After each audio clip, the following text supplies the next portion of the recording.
the name of the African ancestors who began the march of humankind in the womb of Mother Africa, we ask these ancestors to be with us, to strengthen us, and give us a vision for the future.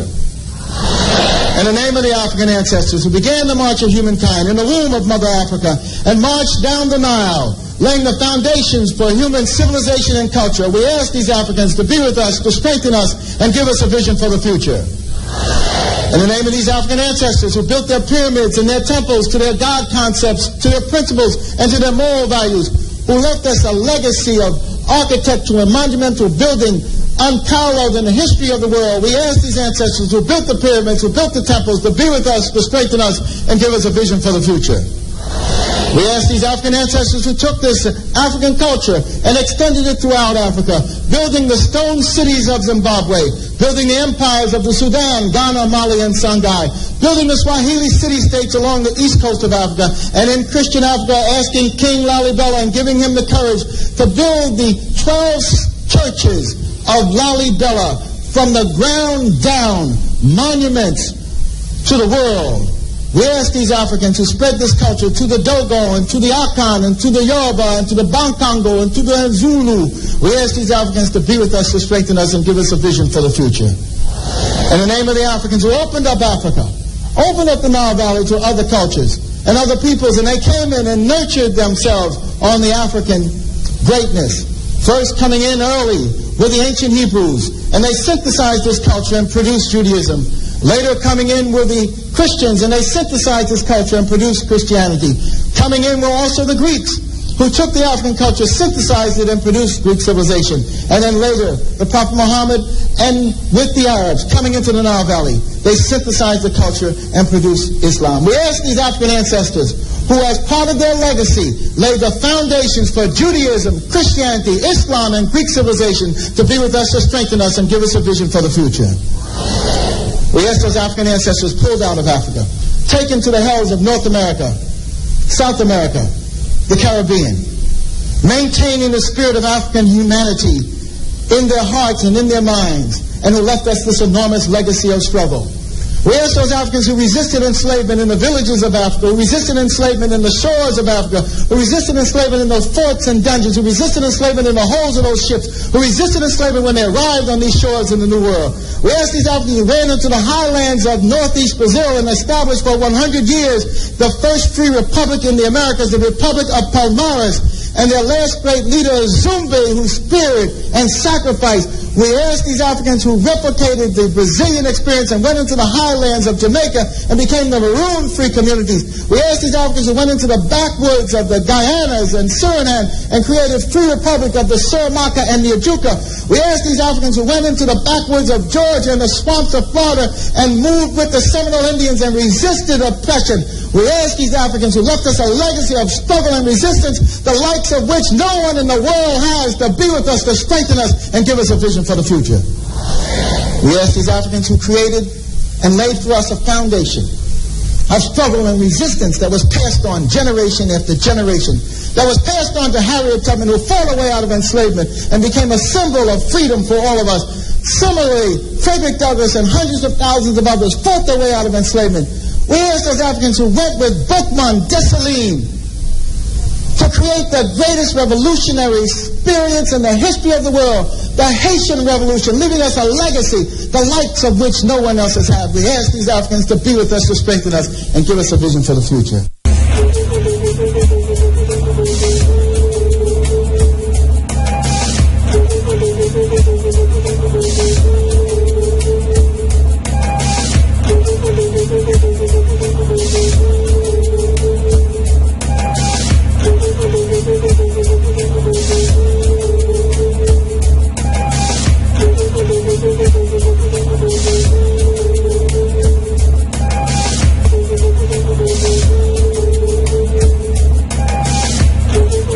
Eight minutes after 6 o'clock, a very, very pleasant morning to you.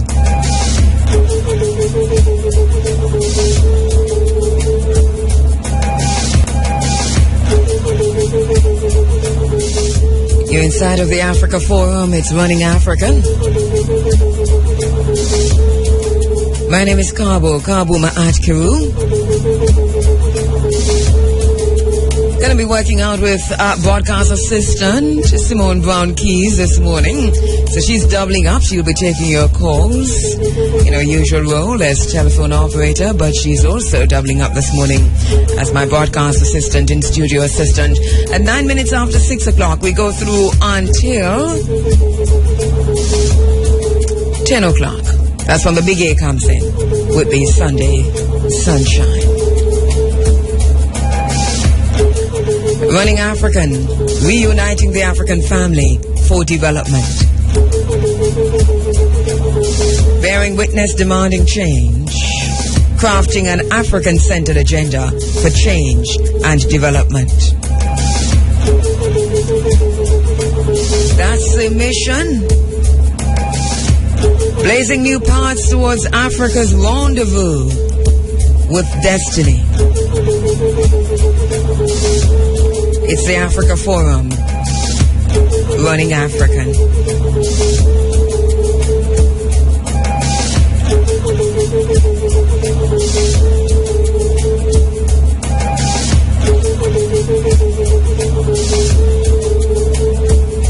We've come this long and thus far, and as Hannibal said, the elephants that brought us has since died. In front of us stand the Roman army or the Jamaican government, and it wants both our swords and our blood. It is such a critical struggle, for if we lose, we're lost forever. We will find a way, or we will make one.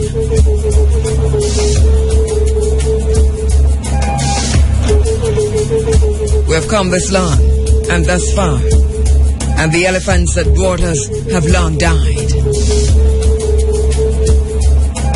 In front of us stand the Jamaican government, and it wants both our swords and our blood. But it is such a critical struggle, because if we lose, we're lost forever. We will find a way, or we will make one.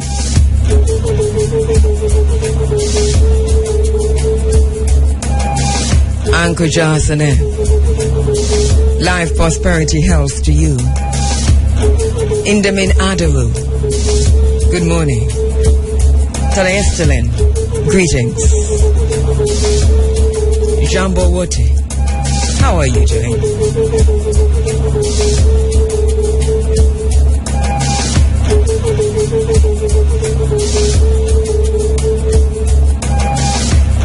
It's the Africa Forum, seeking truth, learning from the past, absorbing the spirit of human possibilities, honoring my moral obligation to remember. 12 minutes after 6 o'clock. We're not Africans because we were born in Africa. We're Africans because Africa was born in us. Undeniably so.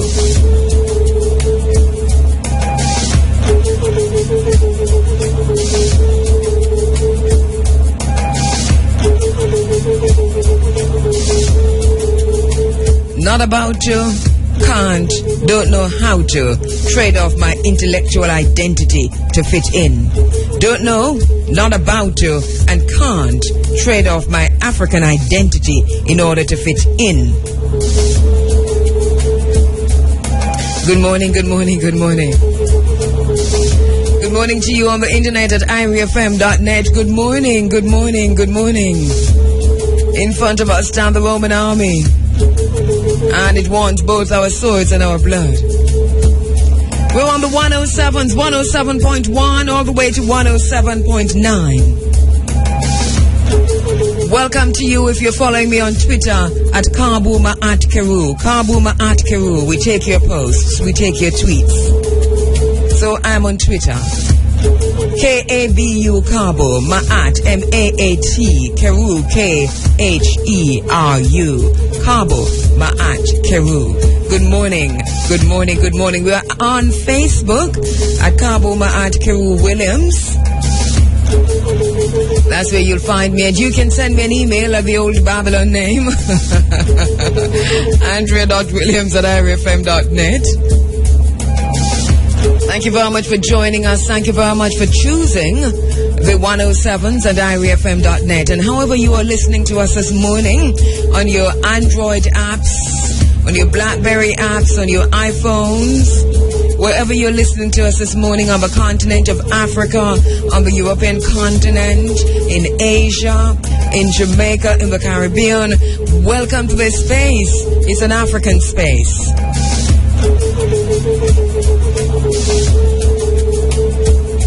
Things are in this space as they appear to be.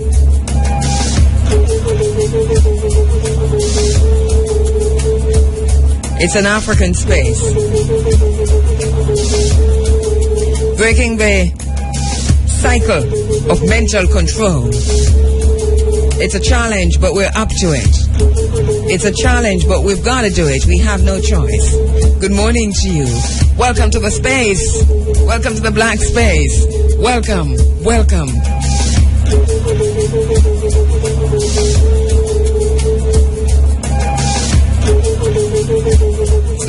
As long as you're in this space,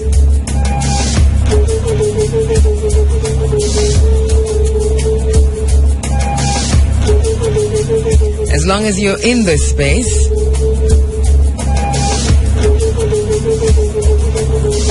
know that you're invited to understand that it's an unfinished revolution that we're taking part in, but that our aim is to see it through, and that's no lie.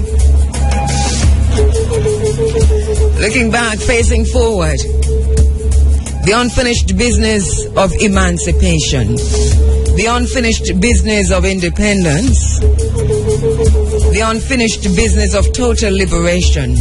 As long as you're in this space, that's a critical understanding that you must have. As long as you're visiting this space, and if you're an active member, an active soldier on the battlefield, because it is a war. We know that it's war. It is change. It is revolutionary change. But it's an unfinished business. Our ancestors started this. It's not quite finished. They took it to the point they could have taken it to, and it's a brilliant and a beautiful place that they took it to. Now it's our turn to take the baton and finish the revolution. Looking back, understanding what they did, why they did, and how they did. Facing forward because we've got a job to finish. Searching for the source, looking back, remembering it, reintegrating it, using it to go forward. So we call to the space Chief Tachi, Chief Taki you call him, Chief Tachi, the great warrior prince. Out of Africa he came. Fired plantations because he had to be free, but not just for himself, for his people, for Africa. So we call to the space the spirit of our great ancestor, Chief Tachi. We call to this space the spirit of our great ancestor, Chief Tachi. He was placed in St. Mary, and that's where he had to be.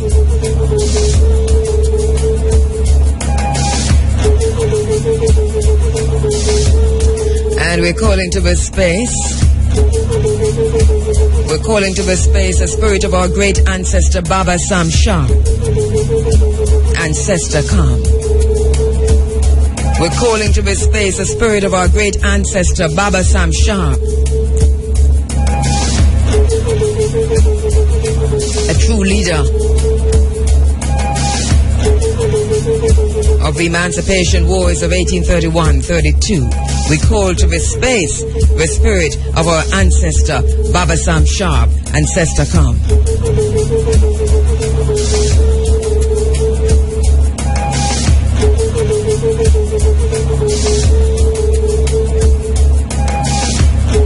We have come this long and thus far. We call to this space the spirit of our great ancestor Hannibal.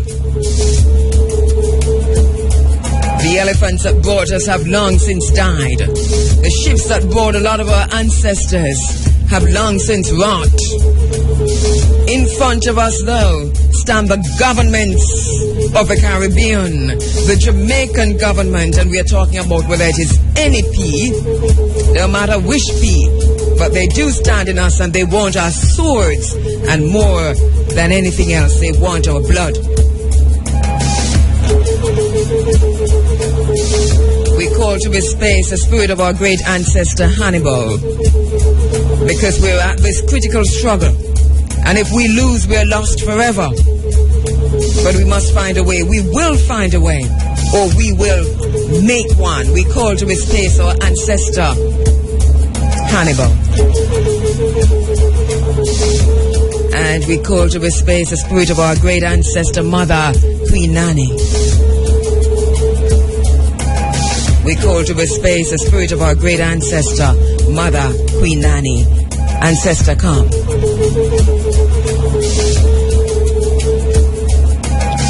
We invoke in this space the spirit of our great ancestor Ya Asantua.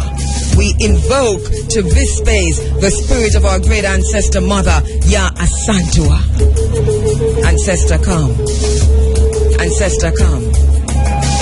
21 minutes after 6 o'clock, and we call and invoke into this space the spirit of our great ancestor Nyabingi, Queen Nyabingi. We call and invoke into this space the spirit of our great ancestor Queen Kitami. We call and invoke into this space the spirit of our great ancestor Yaya Kimpavita. Ancestor, come. Mother ancestors, come. Looking back, facing forward, knowing what army is in front of us, knowing what they want, but knowing that it is a critical stage at which we stand and we must win, or else we're lost forever. It is a war. Good morning to you. Mwalimo Marcus Messiah Garvey declared August 31 a national holiday. Today is August 31. It marks the final day of the 94th anniversary of the first International Convention of the Black Peoples of the World, August 1 to August 31, 1920. This culminated with the drafting of the Declaration of Rights. Declaration 53 stating, we proclaim the 31st day of August of each year to be an international holiday to be observed by all black people. Happy International Day to you. Happy International Holiday to you.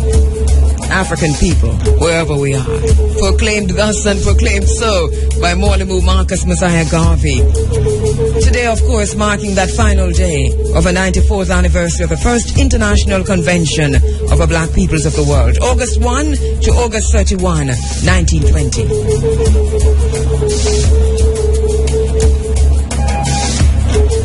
Mwalimo Marcus Messiah Garvey, in his dialogue, saying greatness has no color. You must never want to be a white man. You must be satisfied to be what nature made you, and to excel in that respect, that the credit for humans will go to your race. There is a new effort, he says, to inspire all Africans to think this way, so that in another 100 years, our children would not want to be white, but will be proud to be black.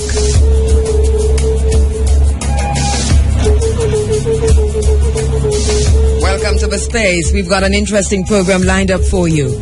Now we've got the business out of the way, as we welcome the ancestors. As we welcome the ancestors, we know we've got the spirit of the ancestors. We've got an interesting program lined up for you this morning. Going to be talking about something quite interesting, and we'll tell you more about it in a little while. But just to say that Today's program is entitled, and that is towards a discussion segment, You Have Come by Way of Undora, Ancient Queen Nyabingi.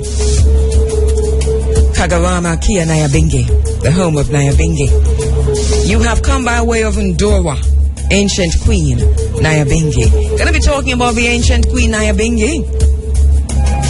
This morning we're going live to Uganda, from the region where the Ancient Queen Nyabingi had one of her first manifestations many centuries ago. 4 manifestations in that region, and we say the 5th manifestation is right here in Jamaica.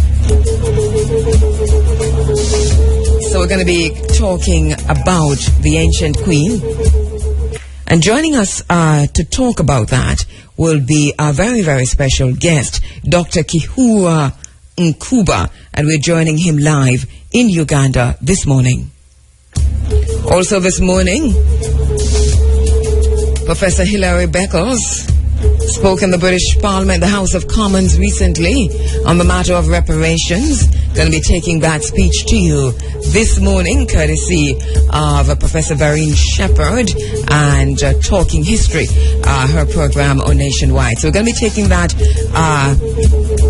speech as delivered by Professor Hilary Beckles in the House of Commons earlier this year. I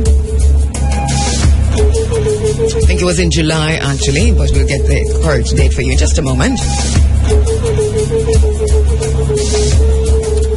And in between all of that, we hope somewhere to take your telephone calls. We really hope that we'll be able to do that this morning.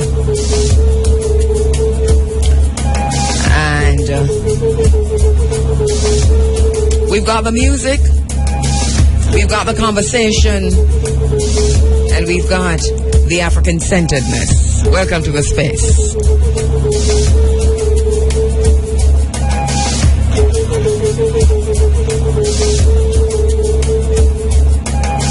The essence of power is the ability to define someone's reality and have them live according to that definition as though it is a definition of their own choosing. The essence of power is the ability to define someone's reality and have them live according to that definition as though it is a definition of their own choosing.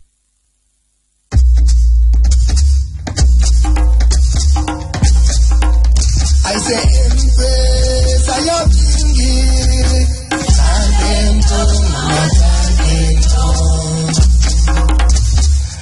Empress, I am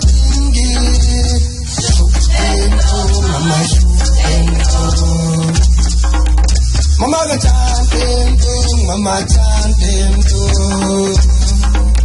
Mama the shooting, Mama shooting, and I say, Empress, I am chanting, Mama chanting, Empress, I am Mama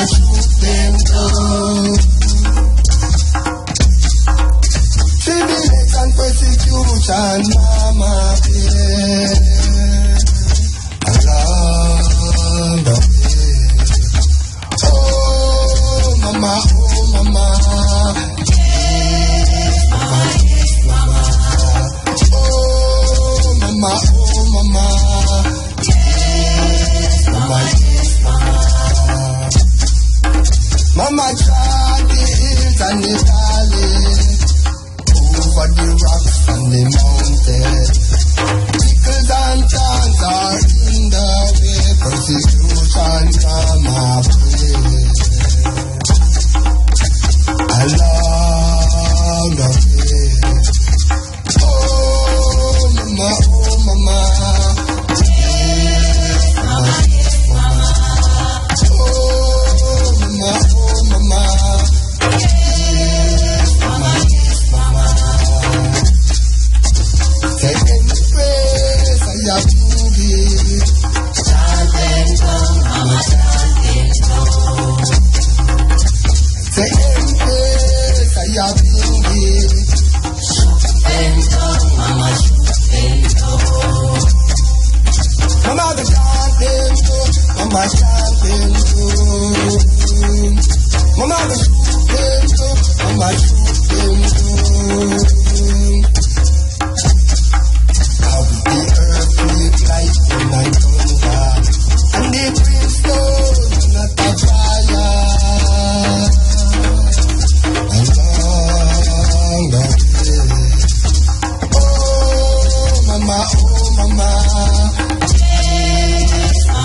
Going to be opening the phone lines for about 45 minutes or so.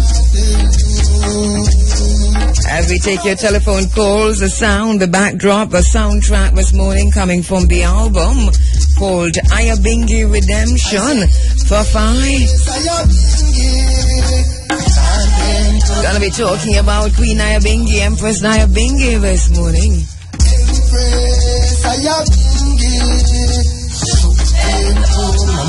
You've come by way of Undora, ancient queen, Nyabinghi. Gonna be going live to Uganda this morning. Starting a series of discussions on the ancient goddess, because ancient Queen Nyabinghi was a goddess worshipped for many centuries in the Great Lakes region, Uganda, Rwanda, Burundi, the Democratic Republic of the Congo, Tanzania, as far as Kenya and Sudan. Kagarama Kia Nyabinghi. Kagarama being the epicenter, being the home of Nyabinghi before the British came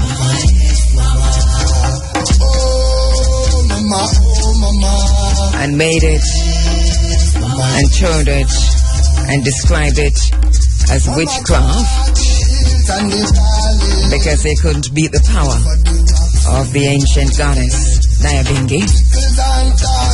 Declared an ordinance of witchcraft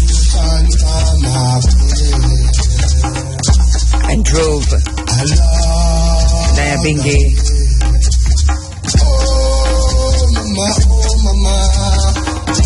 deeper on the ground and deep underground, and in some cases settling it in a way in Rwanda. Still practiced heavily in Uganda. And so when we talk about a people who have forgotten their God, and when we talk about a people who have forgotten their religion, when we talk about a people who have forgotten their name, and yes, I am going biblical, without apology. Because if we are ever to identify a group of people who have forgotten their names, if we're ever to identify a group of people who have forgotten their God, if we're ever to identify a group of people who do not know who they are, their race, their identity themselves, and if we're to be truthful about that, we'll take our heads from out of our butts and talking about those people from Europe. Alrighty then. So we really do want to go to the phone line to take your telephone calls. 974-5079, 5051, 5043, and 1-888-991-4152 are the numbers to call.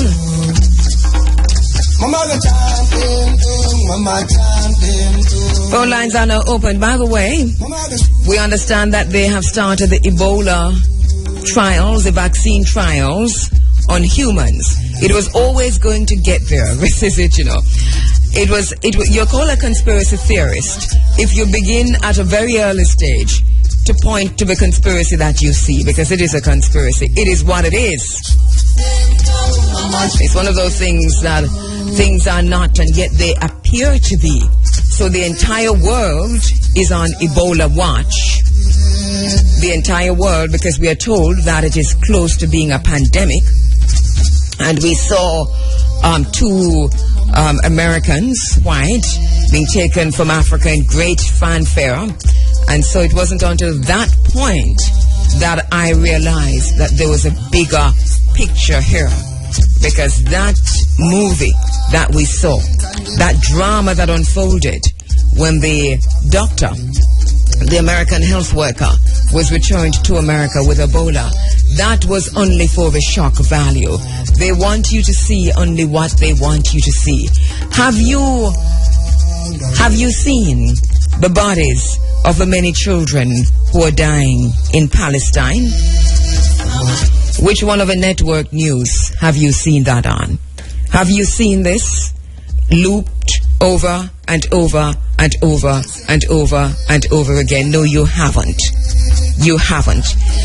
At times, it is so bad that you get glimpses of what might be happening, but you haven't seen the bodies of the many children who have been killed in Palestine.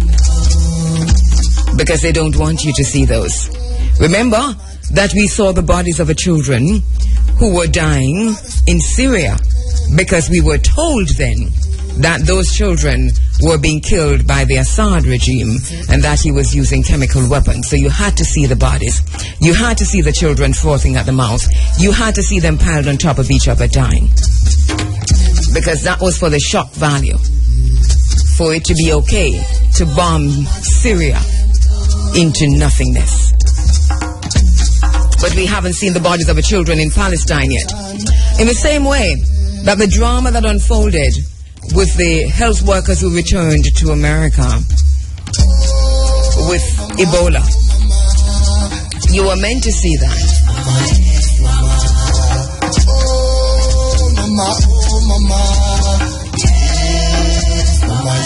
Because there must be vaccine trials, and it must be so shocking to you and so scary to you that you do not want it in the region at all. And the drama that you saw unfolding with the health worker, remember, that also included the information that an experimental drug was going to be used on this doctor, and we all prayed for the white doctor. A lot of us prayed for the white doctor without praying for one of our African sister or brother who was dying from Ebola in Liberia and Guinea and wherever else they say that they were dying. But lots of prayer went up in the churches and everywhere across the world. Please save this man. Ain't nothing wrong with praying for one. What does it take? How many white people, how many Europeans have to die? Or how many Africans have to die to value the life of one white person? It is a question we must ask. We must ask ourselves that. As Africans, we must ask ourselves that, because the answer doesn't even matter. The question is more important. So answer in any way you want to, or do not answer. But the question is very important. How many? So there's a vaccine trial. So this is the irony of ironies, because this is a Cold War for vaccine trials, and we'll soon get to the bottom of it, in terms of why this big rush on the vaccines. But so the trials are happening. We have to follow the money, and I've been doing that. I've been doing my research to see who owns the company, ZMAC and so on. And this is very interesting so far, but because we're not finished the research, I'm not going to be talking about it. But I'll talk about it once I've completed that. But so the vaccines are now the entire world is ready and primed for the vaccines to be tried on humans. And who better to try these vaccines on than the non-humans, the Africans, continental Africans? It is not far-fetched. Depo-Provera, what do you call it? The drug when you don't want to have children. Anyway, Depo-Provera, that drug taken by so many women all across the world today was an experimental drug tested and tried on human beings. And that drug was tested and tried on human beings for almost a decade before any of those women who the drug was being tested on knew about it. But here is a catch to that. Because even though I said for almost a decade before the women knew, even to this day, majority, probably 99.9% of the women who the drug was tested on, even to this day, do not know. Who are those women? Those women are Jamaican women.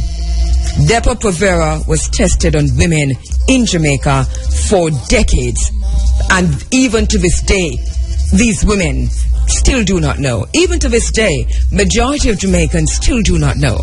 Even to this day, the only space in which that has been said and continues to be said is this space, this very space, the Africa Forum. And it's not as if the information is hidden. So maybe we need to ask the question and not to give the answer. Because we do feel that the questions are more important than the answers.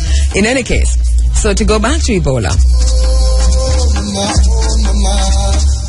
So we understand that now they're testing the drug, ZMac and the other drugs, on Africans. Human testing has begun. That's an interesting situation. The world is primed and ready for the drug to be tested on Africans. Anybody but us. Even the Africans in the diaspora are saying that, Yeah, test it. Test it. Do you know what it means to test an experimental drug on someone? Do you know what it means? Do you know how many people could be crippled, maimed, die of cancer, on all kinds of different things while this testing is going on? There are reasons why countries have laws that drugs are not to be tested on humans.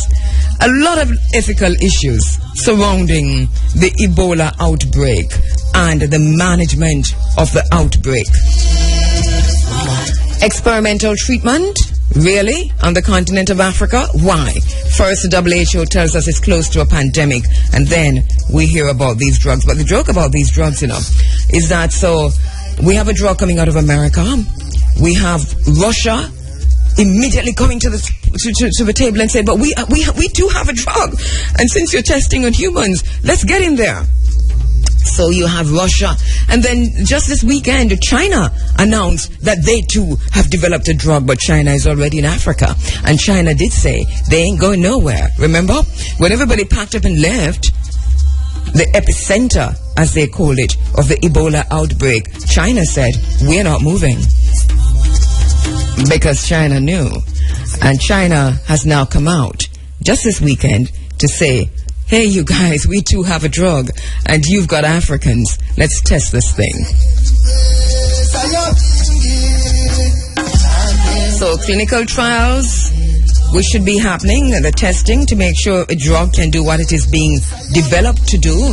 This testing usually happens, in many different ways. Sometimes they test them on animals, and sometimes they really do use humans as guinea pigs, and it's always controversial, but now it's right out in the open, right out, no secret. So now we find that the gates are open wide for China and Russia and Germany and America to test this experimental drug on Africans. Will it do more harm than good? The question to me is more important than the answer, because nobody can answer that.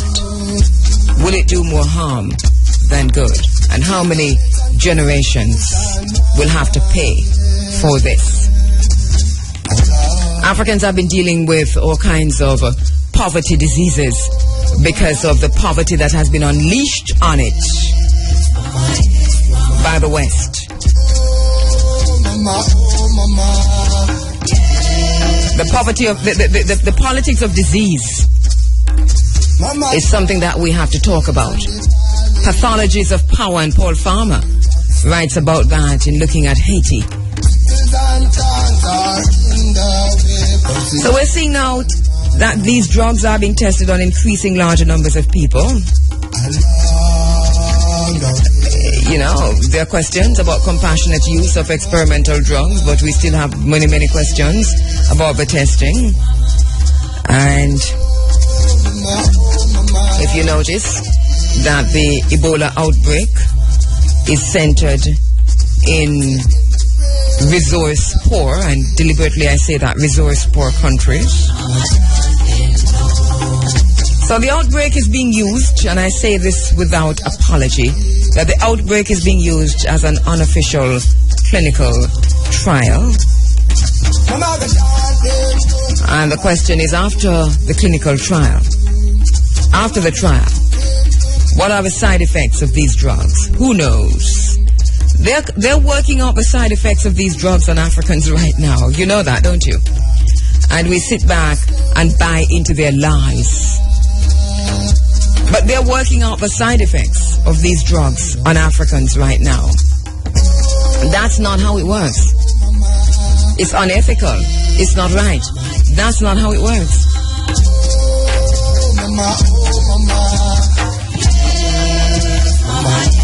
And the question we have to ask is that if there's another outbreak, will these governments, once they have completed their clinical trials on Africans and they know the side effects, they know who will die and who will not die, the question is, once they've finished the clinical trials, what next? If there's another outbreak, will the drug be available to the resource poor countries who, by the way, are not usually able to afford these drugs once they are tested on them? So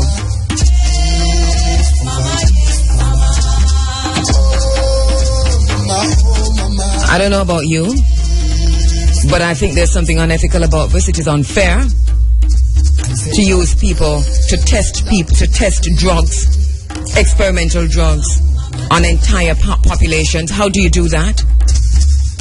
How do you do that?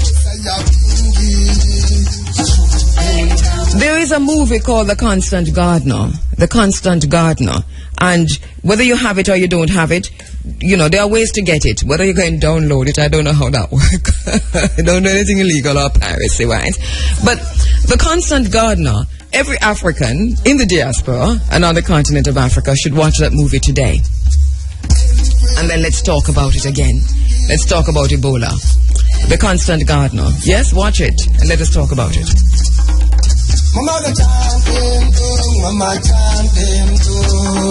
Russia has moved to Guinea. You know, Russia has taken a mobile lab because remember, America is already there. China ain't going nowhere. And Russia says they too have developed a drug. So you know what they did?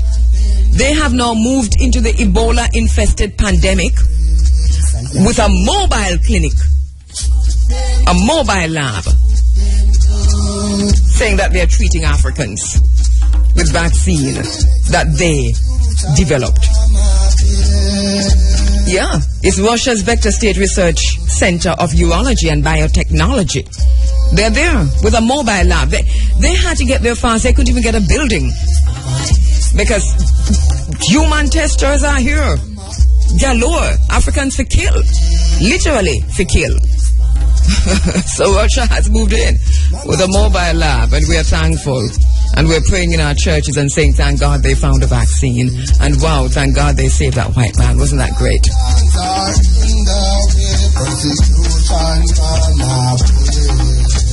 I'm just saying that we must answer questions. And where are the bioethicists? Where are the bioethicists? We must get one on this program. We have a very good one here in Jamaica. A former sex-wise doctor. We're going to get him on. Because there's something ethically wrong here. Gonna take a break and come back and take your telephone calls.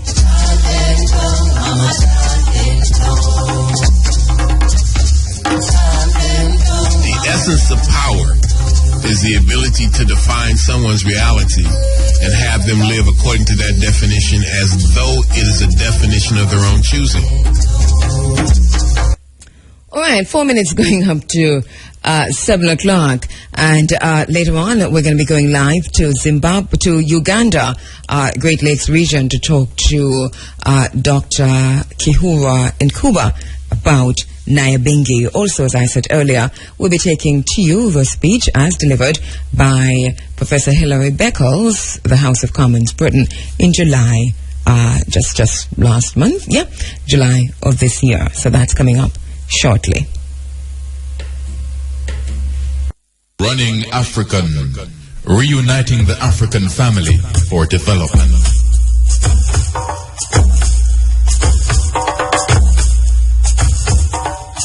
Pledge allegiance to the lion, the one who reigned from Mount Zion.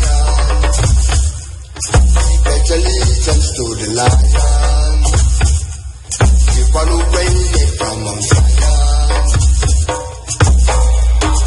Cause the lion of Judah. As we go to the telephone lines, 974-5079, 974-5051, 974-5043, and our toll-free number is 1-888-991-4152. And if you're calling from overseas, the country code is 876, because we're getting quite a few emails and Facebook messages asking about those numbers. So it's 876, the country code for Jamaica. So 974-5079, 974-5051, 974-5043, and 1-888-991-4152. Those are the numbers to call. Taking your telephone calls for just about half an hour. You're inside of the Africa Forum, running African.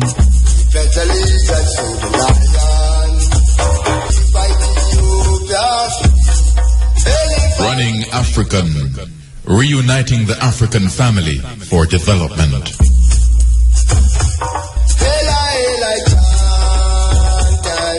Okay, so we apologize for that, but we are taking your calls indeed. So we go back to the phone lines.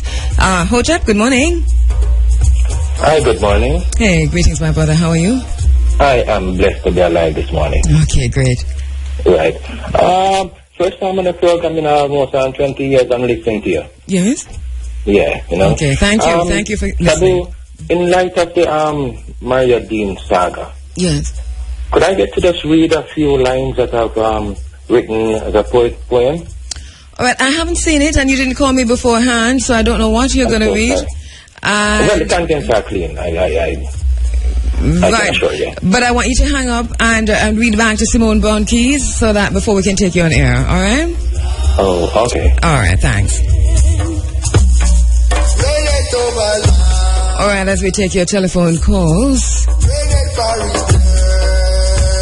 974-5079, 5051, 5043, and 1-888-991-4152. Brother mentioned the Mario Dean case. Wherever we are as black people, our conditions are the same. Hotep? Hotep? Yes, greetings, my brother. Go ahead. Kristen, Yeah, you're fine. yeah. On the Ebola. Yes. There's a book called Emerging Viruses. Yes. On Ebola. Yes, I know It it. was written by Dr. Leonard Horowitz. I do know it, and I've interviewed him on that book many, many times. Oh, good. Yes. All right. Yes. So, you understand what's going on. Of course, yes, and that is why we're coaching it in the context of ethics, because it is a place to start. But yes, I do understand, and that's why we're talking about the politics of disease. Yeah. Yeah. But it's a good book to point out to our listeners to get their hands on, Emerging Viruses by Leonard Horowitz. Yeah. Yes. And just a little thing, because in 1968, they created both diseases. AIDS Yes. And if people read, they'll understand a lot more what's going on. Of course. There's another book called The Unseen Hand. That one I don't know. Okay. I don't have the order for you, but it's called The Unseen Hand. Okay. And that correlates with that book. To tell you what's going on with all these societies, the secret societies. So what's going on, a lot of it is population control, what's the wealth, and who needs to get to the wealth. And it's interesting, it's Africa that has the wealth. Yeah. Yeah. And as far as the Western world is concerned, they have the wealth. The United States alone will use 25% of that wealth. And if you put Europe and the rest of them together, they need a lot of the wealth. And to get to the wealth, you got to get to the people to make them beg you to save them. In doing so, they make a deal and you take the wealth. With all the knowledge we have and with what we know, how come we're still being oppressed? Because a lot of us don't know and we don't get together with each other. Because we are busy wanting to show off on each other. See, we have been deprived so long from the basic things that when we get something we show off more than anything. Look at the United States. African Americans spend more money than any other set of people as a group in the United States. But they're one of the least, one of the people who are the most kept down. Yes, So and they do, and I know, like for example, in England, we have a similar. Africans and black people do have a similar spending power, but we buy our yams and our cocoa and our dashins from the Indian and the Pakistani, and so on. So but thank you. Yes. And until we start, we get so it gets to the point where we're back after day against the wall. Yes. For you to really do what you're supposed to do. So when you get in the revolutions, when boy you can't do no better, you have to fight. We have to deal. I think also we have to deal with it as a psychological problem and deal with the psychic trauma, because part of our behavior has to do with ongoing psychic trauma that we haven't yet faced or dealt with. And you know what's bad? In the 60s, there was one generation who had causes to fight for. These generations now has no cause, and you can't even tell them to they're black. Right. So, and where did we? And that's why Professor Obati Shaka book is critical. The integration trap, the generation gap. And we're going to be giving away one of those hopefully today, but it's important to read that, because what he does is to point out what's responsible to a large extent for this generation gap, and he talks about the integration trap. But thanks, my brother. Yeah, man. When we are responsible, doesn't make quick sense. We, the generation of the 60s, are responsible because we went to primary school. That's a legal thing in Jamaica here. But your kid can't go primary school no more. You have to go prep school because you have to speak a certain way. We have to deal with... No, but people are not sending their children to prep school because they have to speak a certain way.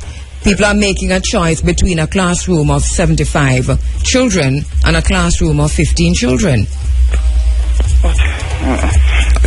We have a lot to deal with. Thank you, my brother.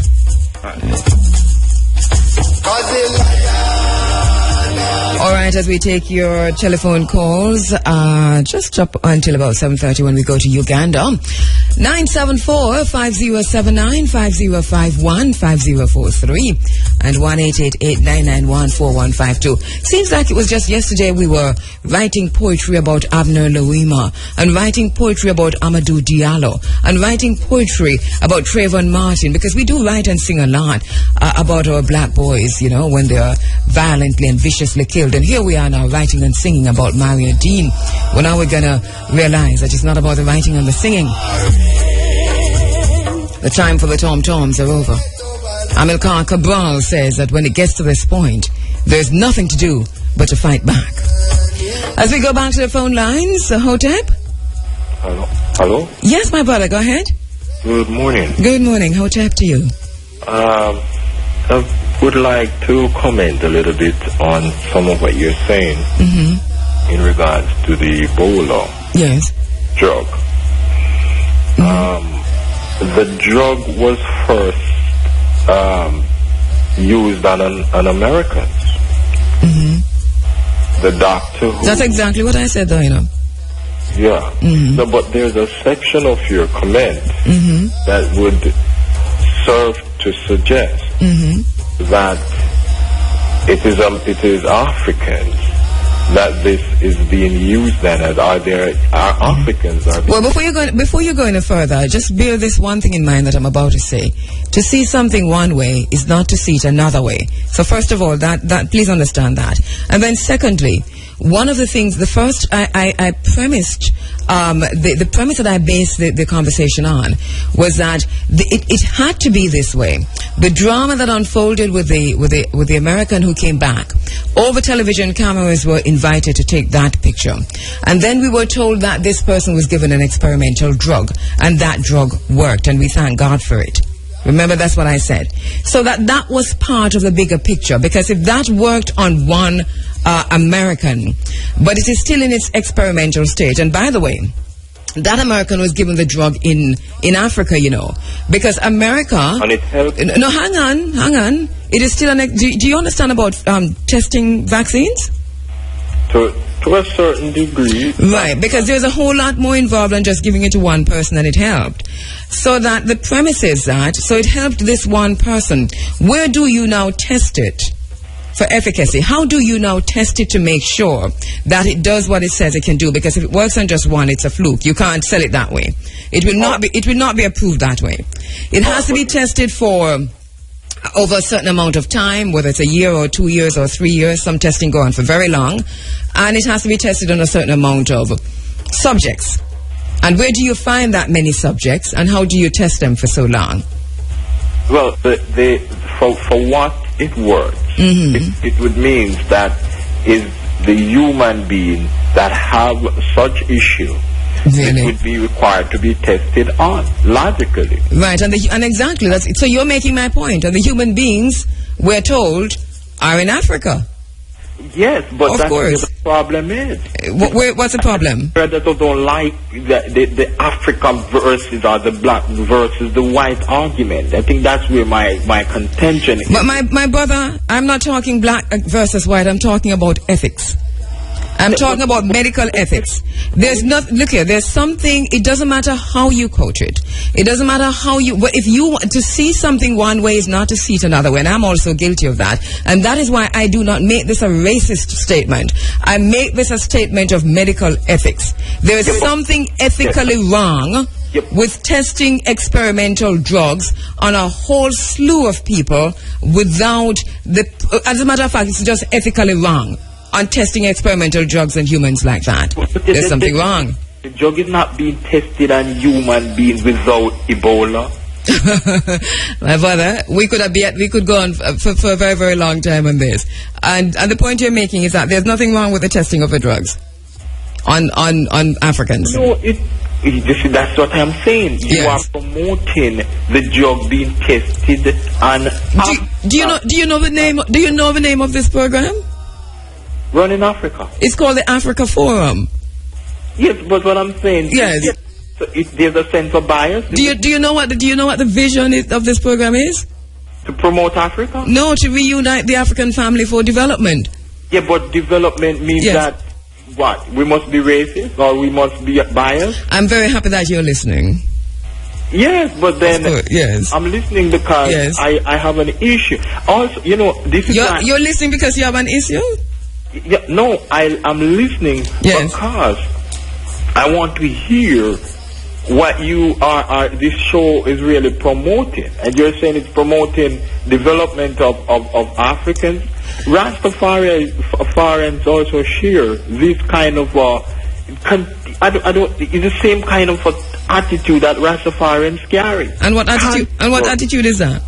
It's controversial, and the arguments are controversial, and it lacks a lot of basis for a good conclusion. So let me get your point of view on the vaccines. Your point of view on the testing of the vaccines. Let me hear what you think. My point of view on the vaccine is that the World Health Organization did make it quite clear that it has never ever been used before on human beings. Yes. And the first person to be tested with it was this American doctor who was actually in Africa helping Africans. In fact, he did not even go there for the purpose of Ebola issues. No.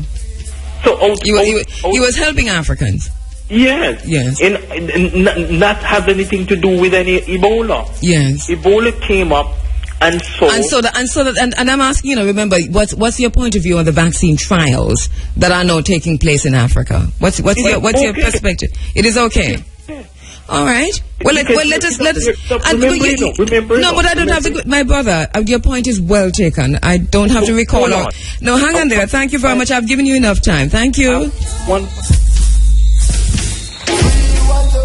Right, your point of points of views can contend African point of views.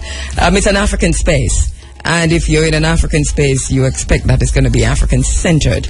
But what I say to my brother, this is the young brother, and he sounds pretty useful. I don't know if I'm right or wrong. Is to probably just do a bit more reading on medical ethics and the ethics regarding the testing of experimental drugs on human beings, and also vaccine trials on human beings. All right, let's take another call. 974-5079, 5051, 5043, and 1-888-991-4152. For right and night to be, for the time must come when everyone after revolution. All right, so Everton had called earlier. You wanted to read a poem regarding Maria Dean, Everton? Yes, I will. All right, go right ahead. All right. It's entitled, It Really Dread. It dread, it really dread. For one split tail, them lock him in a jail. Later denied bail. Beaten so badly till him end up dead.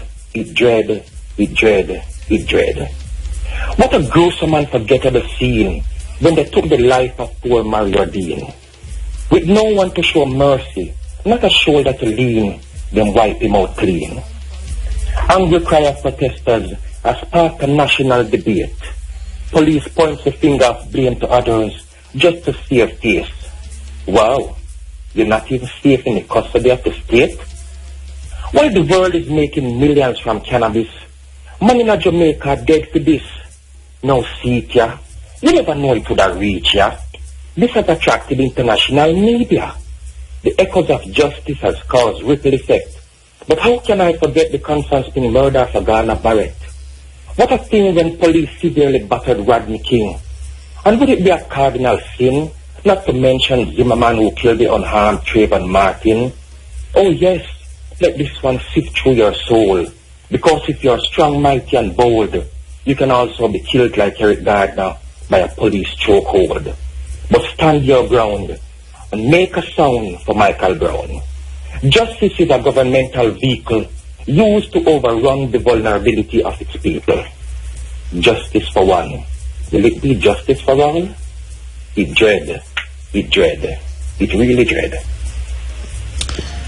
Thank you very much, my brother. Thank you very much. Yes, really dread. Just listening to the brother reading that poem and calling the names, recalling those who have been violently and viciously killed by the state, whether it's here or the United States or wherever else that it happens. We see it happening on the continent of Europe a lot also. Is that, and we go back to the point, is that our condition in the African diaspora, wherever we are, is similar. We're experiencing the very same things. And so while we look at our issues locally, nationally, we have to begin to connect the dots. It is in that connection that I think we're going to see some kind of liberation of ourselves. It's a borderline situation now. We talk about globalization. We're the ones who are being globalized, by the way. But even in that process, because our condition remains the same wherever we are, bottom of the ladder, youths criminalized before they begin to speak. There's an expectation that our black boys are criminals, and I use that word expectation because it is what it is. So that they're criminalized when they're seen on the corner sitting on a wall. They're criminalized when they're wearing certain kinds of clothes. They're criminalized when they're just walking down the road They're criminalized when they turn up for a job, because the mindset, even of their own, looking like them, is that we have come through a process of psychic violence to hate our offspring and to distrust our offspring, and so to criminalize our offspring. So that when our young boys especially wear their black skins outside of our homes, as soon as they go through our front doors, in the minds and the eyes of even the society that looks like them, they are criminals wherever we are across the world. What brought us to this place? And how do we begin to change this? We can shout as loud as we want to. We can talk as loud as we want to. Our brother Amilcar Cabral says when it gets to this stage, it's not about shouting, it's not about talking. We can't shout against imperialism. We can't shout against neocolonialism. It hasn't worked. It is the networking of ourselves, the reunification of ourselves, and in that reunification and networking, the power that comes from the numbers of all who we are. But how to do that? So Mario Dean, Michael Brown, Trayvon Martin, and all the other black boys who have been killed. Abner Louima, what happened with him? Amadou Diallo, remember him, reaching for his wallet, 40 bullets, and we have a few of these every year. The lynching continues. Let me get a few more in. 974-5079, 5051, 5043. And I said to my brother who called earlier, the young man, that one of the things that I'd like him to go and look at and to read is the Tuskegee experiment, a syphilis given to black people in the United States deliberately by the United States government so that they too could try a vaccine. The U.S. government has since paid reparations to the families. As we go to the phone lines, hello caller. Hotep Garnet.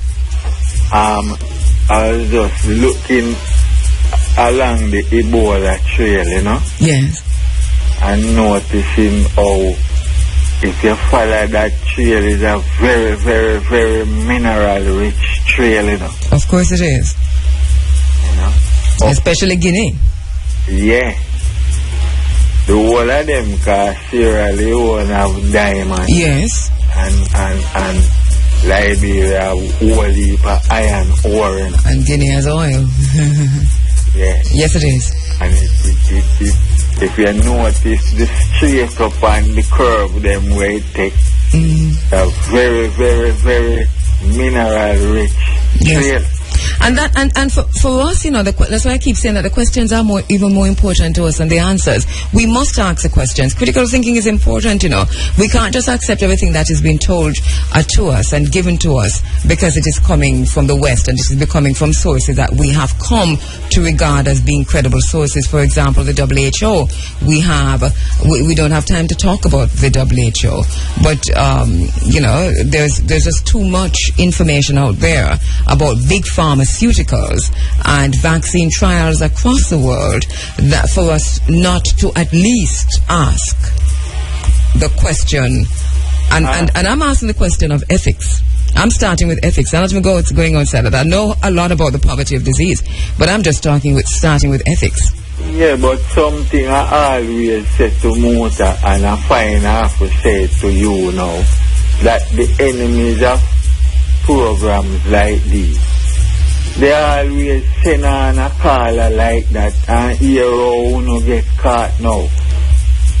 Spend too much time with them and argue where there is a saying, a fool convinced against his will remain a fool still, especially when the fool is a deliberate fool. Well, I personally like callers like that. You see, that's the thing. The difference with us then in the thinking is that when you are in a space like this, your own views need to be interrogated in your own space. And so when a caller calls in with a different view, it gives you a chance to interrogate your views. I mean, I think the rest of the program doing that. But I haven't spent the rest of the program doing that. He's long gone. Yeah. Right, but I had to hear his view, and it's only fair that we do that, to hear the opposing view, to make ourselves better, to sharpen the points we're making. Iron sharpened iron, you know. And we're not. If we all agree, then what are we? If we all agree, then we can't achieve anything, you know. We all agree, but some of them view from them start, you know where them are come from. No, but as a moderator who invites persons into her space to call, I opened the phone lines, didn't I? And I invited people to call in. So no, to me, we need to give space and to give room to the opposing views. I like the opposing views. I like to get the opposing views, and I thank those who agree. But I like to hear the opposing views. Yes, agree, you know, but don't spend too much time and contaminate. Well, I've spent more time with you now than I spent with him. Me? Yes. Oh, one last thing about Michael Brown. You know. Yes. Michael Brown was a very bright youth, you know, who was supposed to start college the Monday morning after the incident. That looked funny to me too, you know? Yeah, what is the solution to our this particular vexing problem that affects the race, wherever we are? Our young boys are continually gunned down by themselves in some cases, and in a lot of cases by the state, police officers. That we have to know and believe in our things, you know, because part of the problem and part of the trap is we believe in a freedom things more than how we believe in our own self.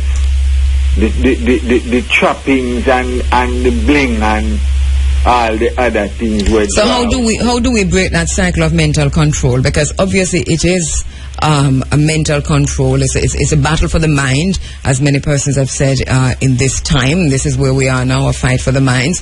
How do we begin to change the thinking?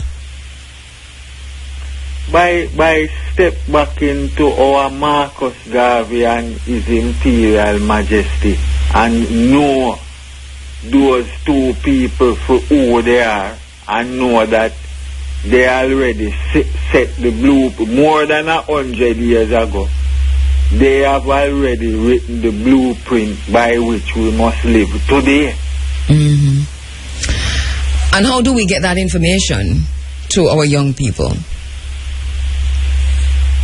Well, you know, me always suggest a thing, you know, but you see comic, you see the thing when name comic, because plenty youth no like the big tough reading. So I think when name comic, more people know about Europe and World War II through comic.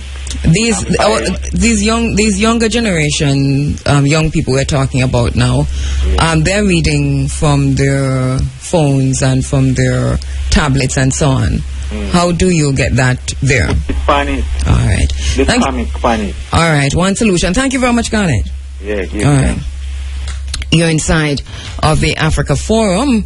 It's Running African, and we're taking a quick break. We'll be right back. We can't take any more calls for this morning, at least for right now. Hopefully, later on in the morning, we'll take some more of your calls. Sorry for those persons who are still holding, but call us back later, and we'll take your calls. Now, 7:30, and we want to go to Uganda to speak with our very special guest in this segment of the program, and we're talking about Dr. Kheru Nkuba. I want to talk now about Queen Nyabinghi. You have come by way of Undora, ancient Queen Nyabinghi, Kagarama Kia Nyabinghi, the home of Nyabinghi. We were talking earlier about the various manifestations of Nyabinghi. And, all the literature talks about at least four manifestations, for different periods then of the origin of Nyabinghi as it relates to the origin of Queen Nyabinghi and the worship of the goddess Nyabinghi.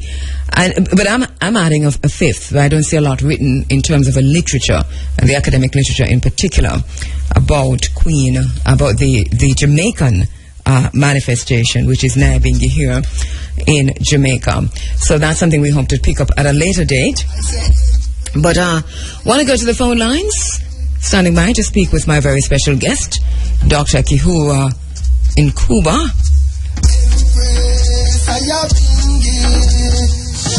Now, I was talking about Amilcar Cabral as we wait for Dr.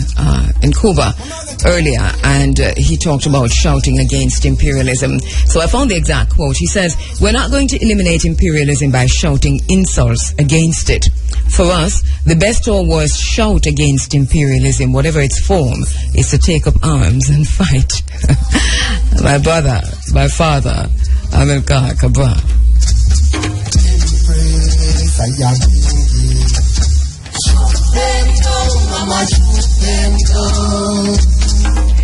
All right, standing by to speak with my brother, Dr.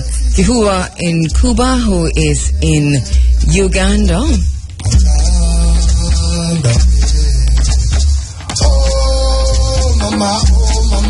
So I welcome you to the program.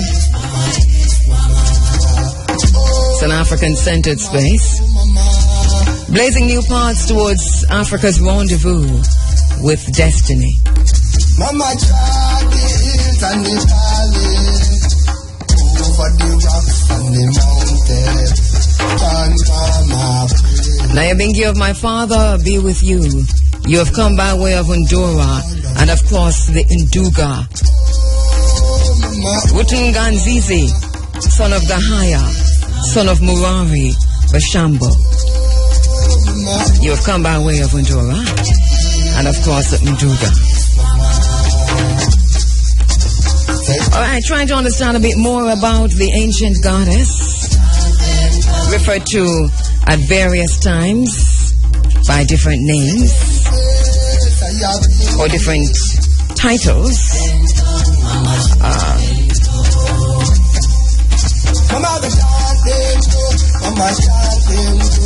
Bearing from grandmother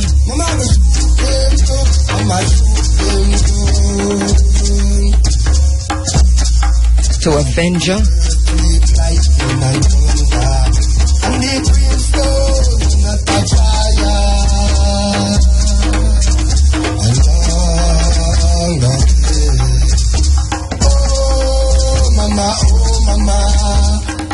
Niogoku, grandmother Nyabinghi,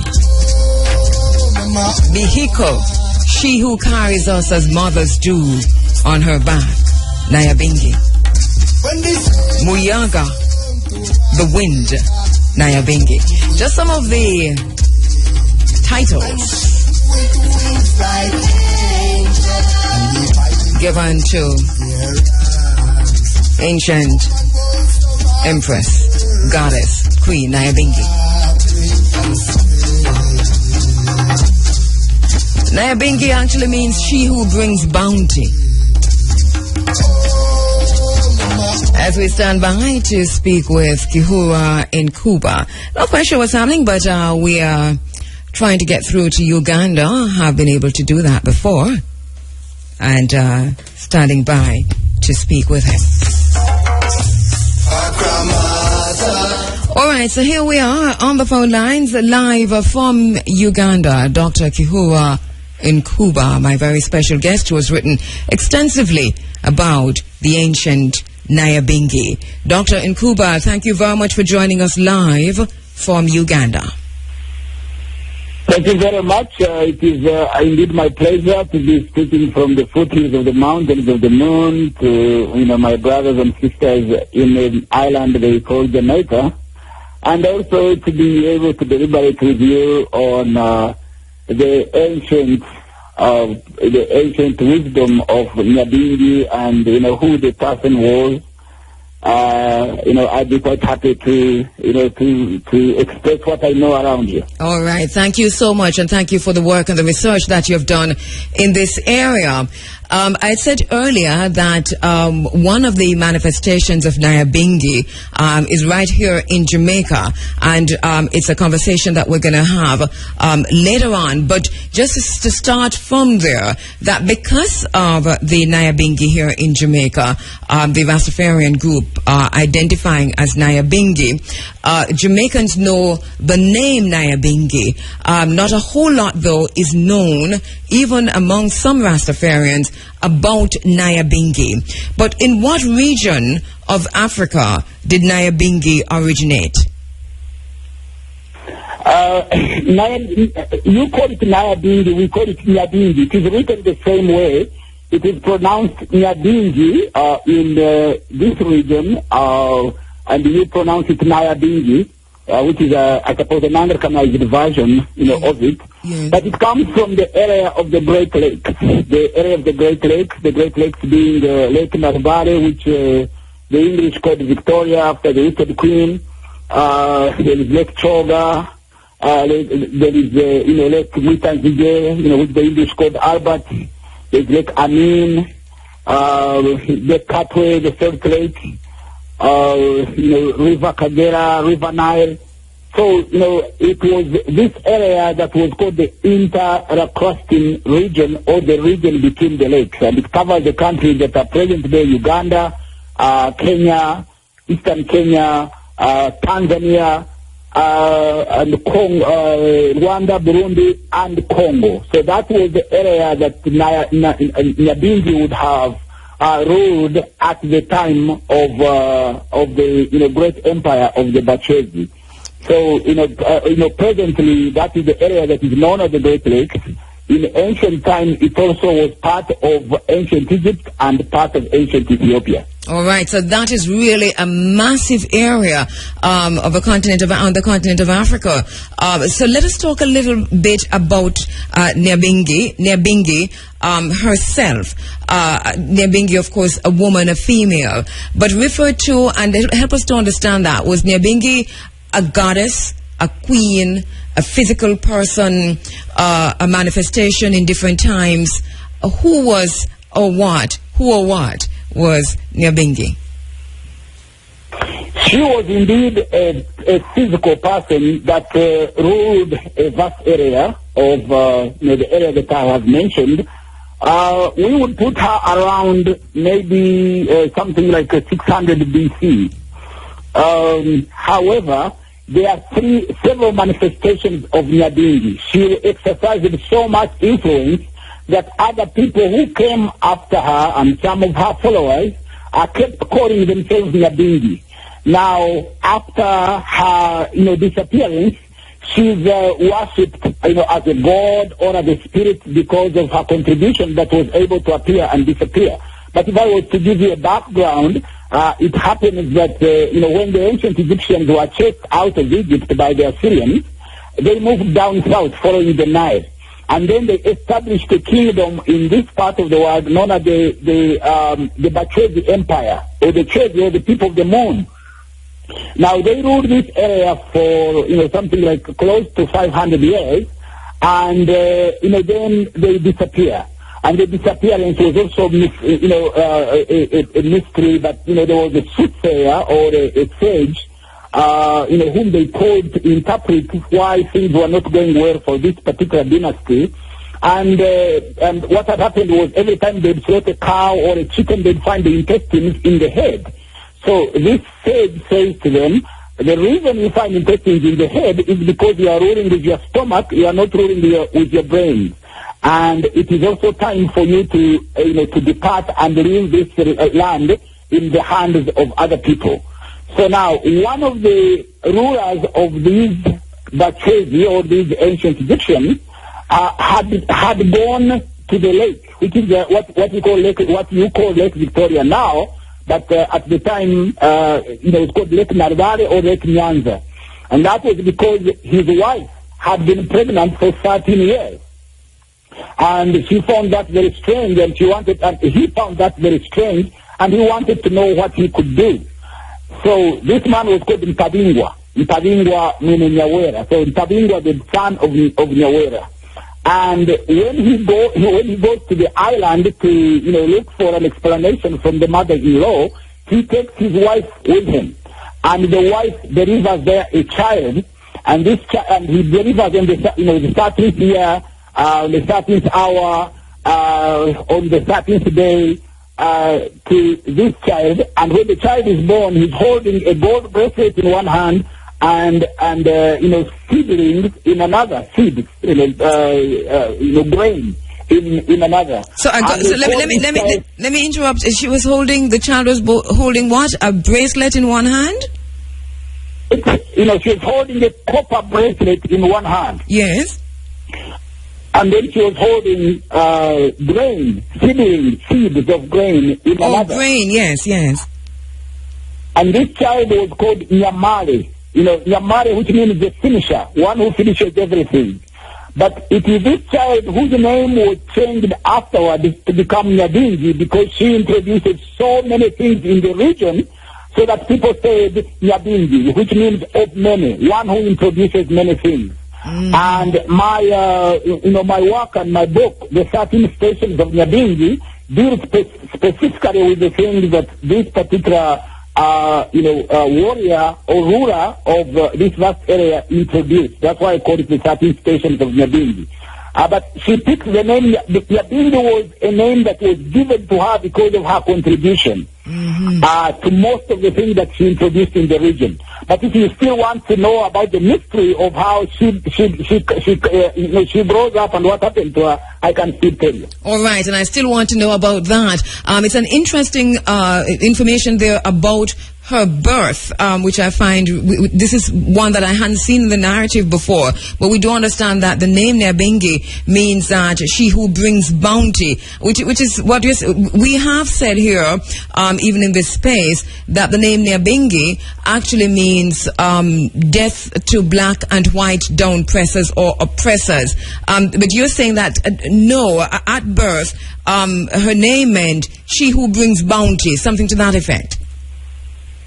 Yes, when she was born, she was named the finisher, one who finishes everything, Nyamale. And then she is named Nyabingi because she introduces many things.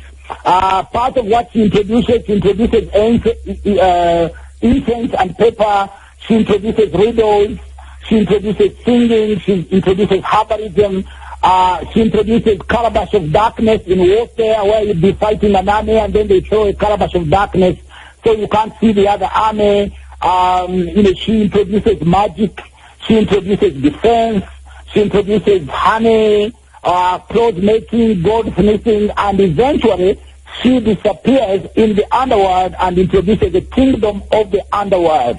And that kingdom of the underworld, she puts it in the hand of another king who was called Nyabingi, so that you'd have one kingdom above and another kingdom below. And this happened because in her last battle, she fought a battle which she couldn't win, of the eternal kingdom of Buheju. And the people fought her for over 13 years, and she couldn't win.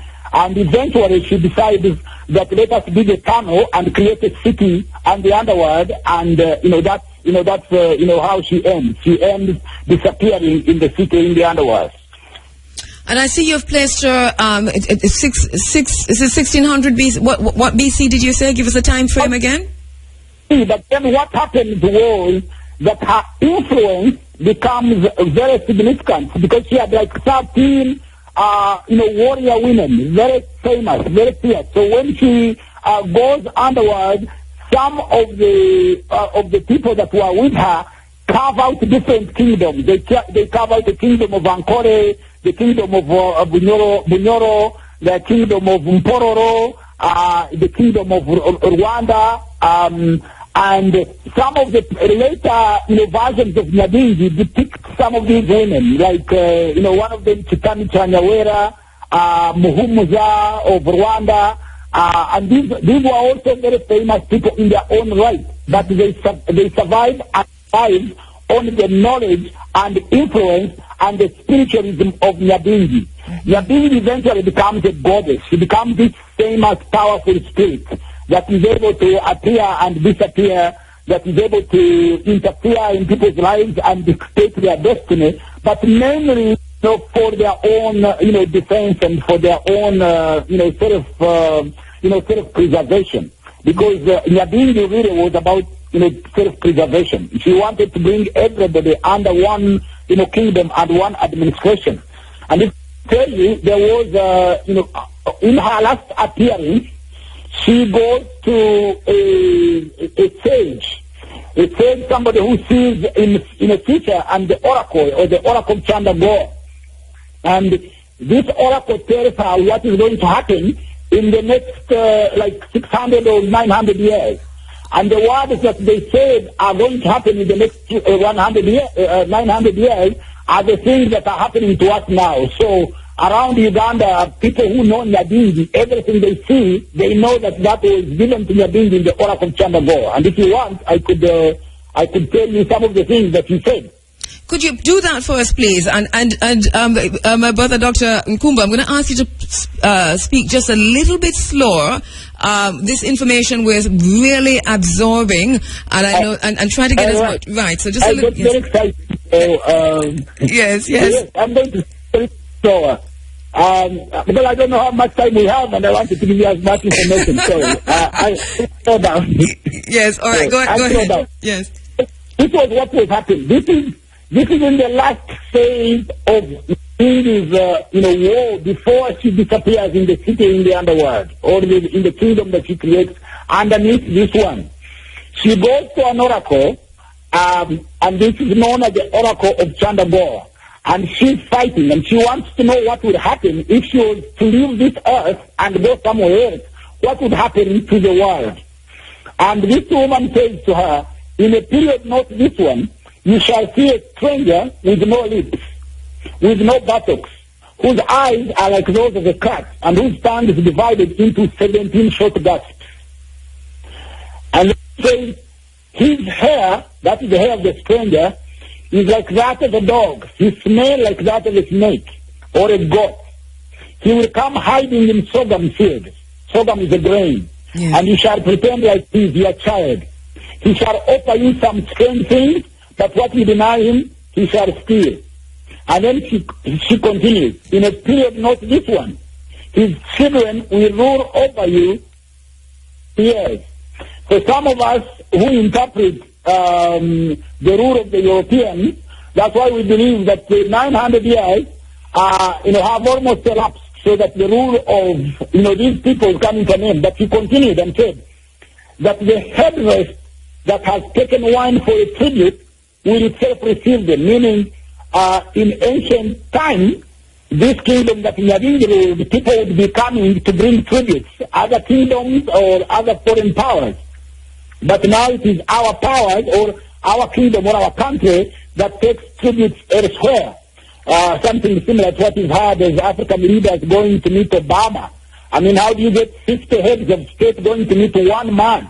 If Obama wanted to meet African heads of state, he should have found them in Africa. But these are all things that we say were predicted by this oracle to Nyabingi. Mm-hmm. And he says, you shall see people walking in the sky without holding onto anything. A rope will tie the whole world, and it will squeeze it in a monstrous hand. A fox will beat the drum, and the wolf will come dancing. And continues in a period not this one, men without yesterday will rule those with no tomorrow. And the women without last year will rule those who have no future. There will be men without faces, women without buttocks, with their buttocks exposed. There will be people who become frogs. There will be young who turn into snakes. Hunters will disappear, and homes will become forests. The foolish will become the king, and the wisdom will go away like the river that flows from a lake. Mm-hmm. So, there was these predictions that were done to Nyabingi to tell her what would happen. Yes. And most of these things happened in this region. And that also helped to increase when people started seeing white people, because the oracle had predicted to Nyabingi that we shall be ruled by people whose skin is like that of the young pig. So people said, here they have come. It was predicted that people who have no lips, who have no buttocks and whose skin is like that of the young pigs, and speak with muffled tongues, that they have come. So most of what was predicted have come, and that helped also spread the cults and the belief and the power of the spirit of Nyabingi. And did this, when some of these, as predicted by the prophecies from the oracle Nyabingi, did this result in a kind of a resistance within those who know? Because by this time, Nyabingi... Say that again? Because the oracle had predicted that men who live near water, and those who live near on top of the hills, and those who live in a desert, that they will combine and remove those people who would have upset the order or have, put their own power over this region.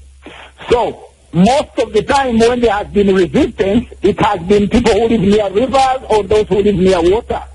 And, so the belief in Nyabingi and the African people's ability to fight off invaders was predicted a long time ago. And it was predicted that it would happen and that it would end. And, when I was thinking about this interview, I was thinking of men who live near water and women who live near water. And what other men live near water, like the brothers and sisters in Jamaica and in Trinidad and Tobago and in St. Lucia and St. Vincent, in Grenada, who have, shown us the spirit of resistance. And maybe the time has come, that men who live near water and us who live on the mountains of the moon can combine and, throw away the yoke of this, European resistance. I certainly think that there is something in that.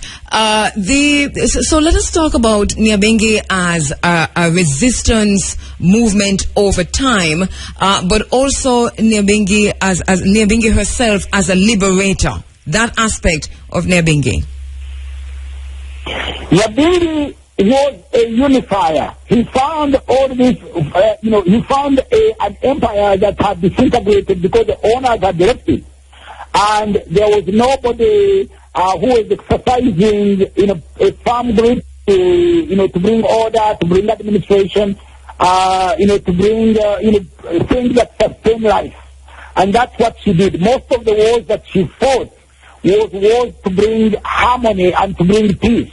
In fact, when she was born, right at the beginning, when she was in the lake with her father, and her father was teaching her how to fish, when her father would get fish and put it in a canoe, Nyabingi would get the fish and throw it back in the water.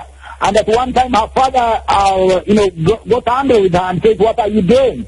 And then Nyabingi, without fish in the water, you wouldn't be in the water because you have come to water to look for fish. So there has to be some form of harmony.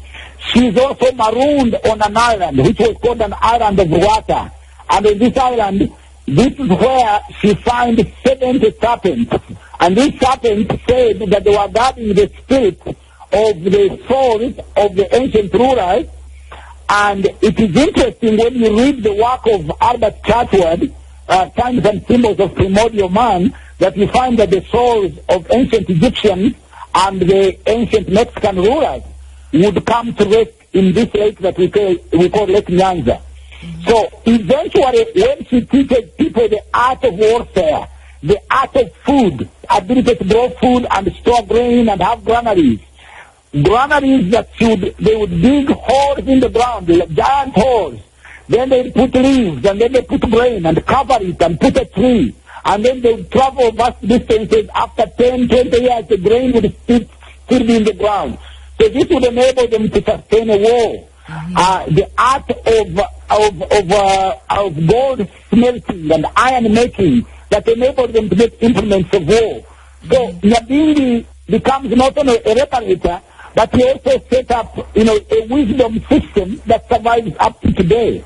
Without Africa, that becomes not only a reparator, but he also set up, a wisdom system that survives up to today.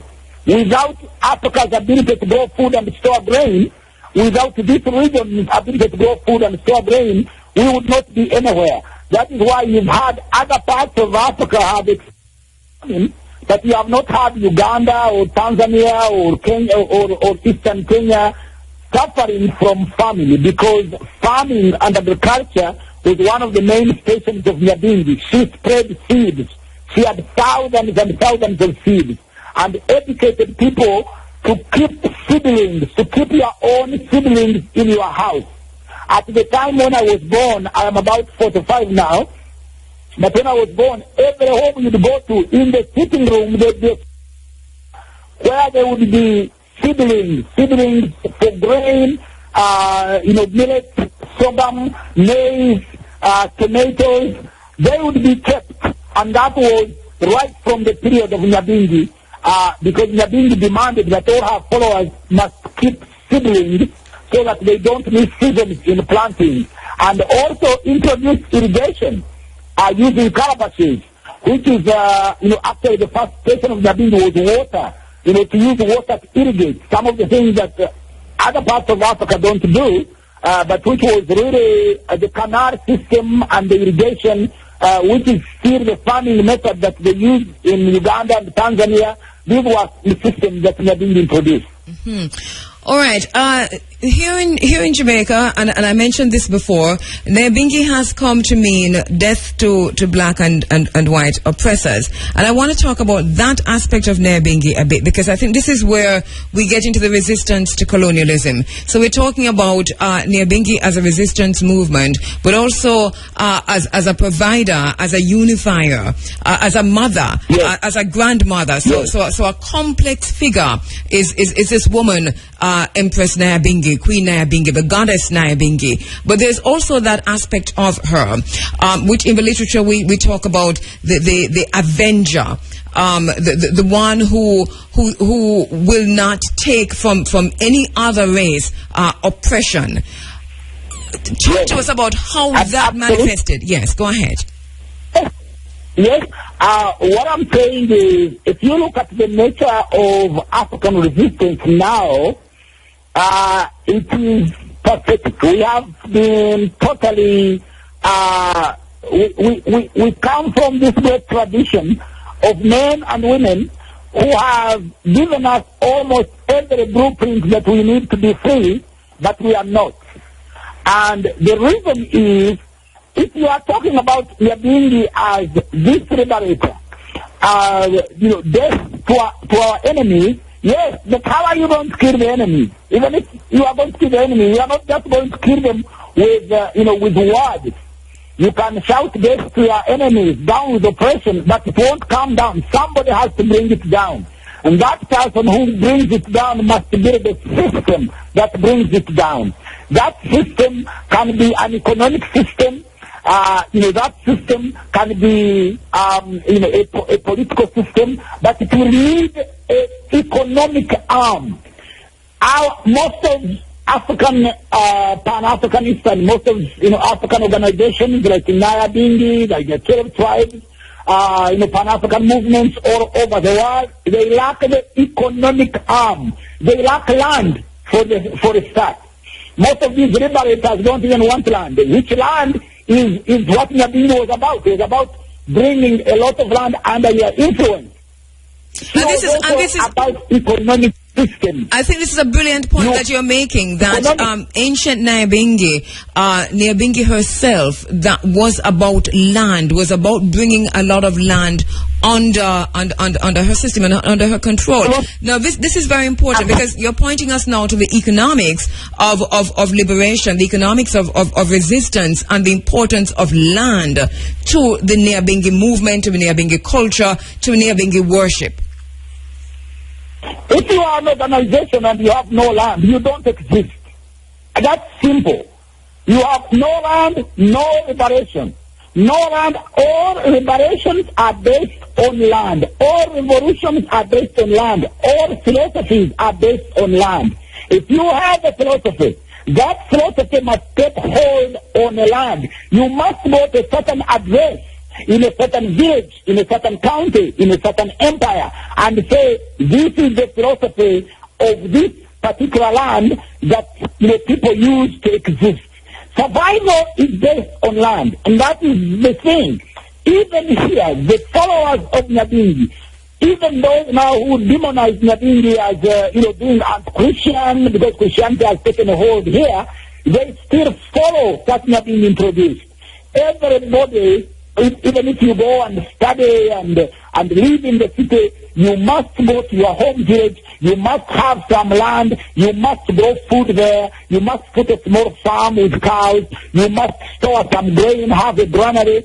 If you have no land, as a man here, or as a man, and you have a family, and you sit among other men, nobody will respect you. Whatever you say, nobody will listen. They will look at you and say, how can you speak? You have no land. You have not done anything where you are born. You are the missing link. You are the weakest link because you inherited all this from your parents, and then you cut it off and you run away. So the economic system that Nyabingi introduced was food that you can carry. For example, in one part of the world, she introduced alcohol that is carried in a powder form. The people still have it up to today. Grain that can store for 20 years. So if you have to fight a war, you need to feed your soldiers. You need to feed the people. Even if you are fighting like you are fighting at IRFM, at the end of the day, you have to eat. So who is going to provide that food? So even if you are launching a propaganda war, you still need an economic system. And you still need to act existing knowledge. Like if you find people who are growing mangoes, so what do you do to the mango? You don't sit down and let the mango, fall down and rot. That's what the system that they left behind. Somebody got that mango and put it in a tree, and it had, it had a fruit.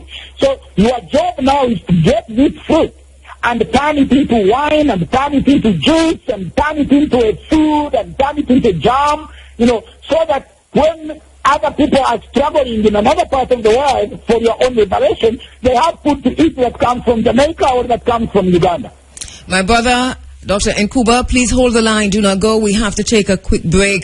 You are motivating us. You are reminding us to remember, to rememory, to go back in search of Nyabingi or Nyabingi in terms of the economic, the resistance, the spirituality, all aspects, as complex as they may appear, of Nyabingi points to land as being very important. We take a quick break. We'll be right back.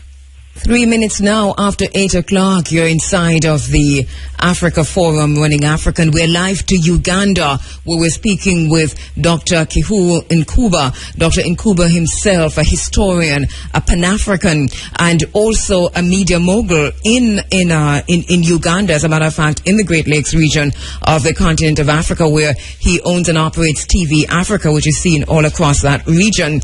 He's talking from experience, understanding who Nyabingi, as we call her here in Jamaica, was, and what it means to be Nyabingi. My brother, welcome back. In the next 20 minutes, which is what we have left, I want to talk a little bit now about understanding then, we understand the concept of economics, of land ownership, of also resistance when we're talking about Nyabingi. We said earlier that we see a manifestation here in Jamaica of Nyabingi. How important is it to return to the source, to understand the name Nyabingi, to understand the concept, to understand the complexity of this woman whose name we revere, whose name we chant, whose name we call almost every day here in Jamaica? How important is it to return to the source, to understand? It is very important because, religion is the depreciation of the people's culture. Every religion, if I take an example, a very quick example of Islam, for example, the Prophet Muhammad was running his wife was running the hotel, his wife Khadija. She was running a hotel in the desert. If you run a hotel in the desert, who is going to come to sleep there? Maybe a camel caravan once in every 3 months. Once the religion says every Muslim must visit Mecca once in their lifetime, then many people will be coming to visit Mecca, and those many people will stay in a hotel. So religion must carry, or a belief system must carry within it, aims of your own economic emancipation. So in the case of Nyabingi, for example, every home that had Nyabingi or recognized Nyabingi had a shrine. On this shrine, you kept 13 different types of food that you grow yourself. Nyabingi would not eat food that is second hand. That is a belief system. You couldn't go to your neighbor and say, give me food so that I can put it on my shrine of Nyabingi. That could not happen. You have to grow it yourself. Because Nyabingi would be looking at you and saying, I gave you all this knowledge about growing food, so what have you done with it? So it is really, really important to resist Nyabingi and look at the history of Nyabingi and what people were able to accomplish at that period of time. At a time when there was no internet, when there were no phones, when there were no planes, at a time when there were no video, no documentaries, you couldn't go and say, okay, this is what this part of Nyabingi kingdom has done, let us replicate it here. But what about us? We have to understand that most of our ancestors who didn't have what we have now outfought, outgeneraled some of the best military brains that Europe ever presented. If they were able to do this, what about us? Think of Chekwayo Kampande Zulu. Think of Ras Makonnen, Ras Murgeta. Think of Yaa Asantewaa. Think of all these people in that time and at this time who are able to fight without the knowledge that we have, without knowing about Ra, without knowing about the mystery system of learning, without knowing about 10 principles of spiritual growth, without, hearing a professor like you have, who has written about the art of leadership, Oba Tisaka.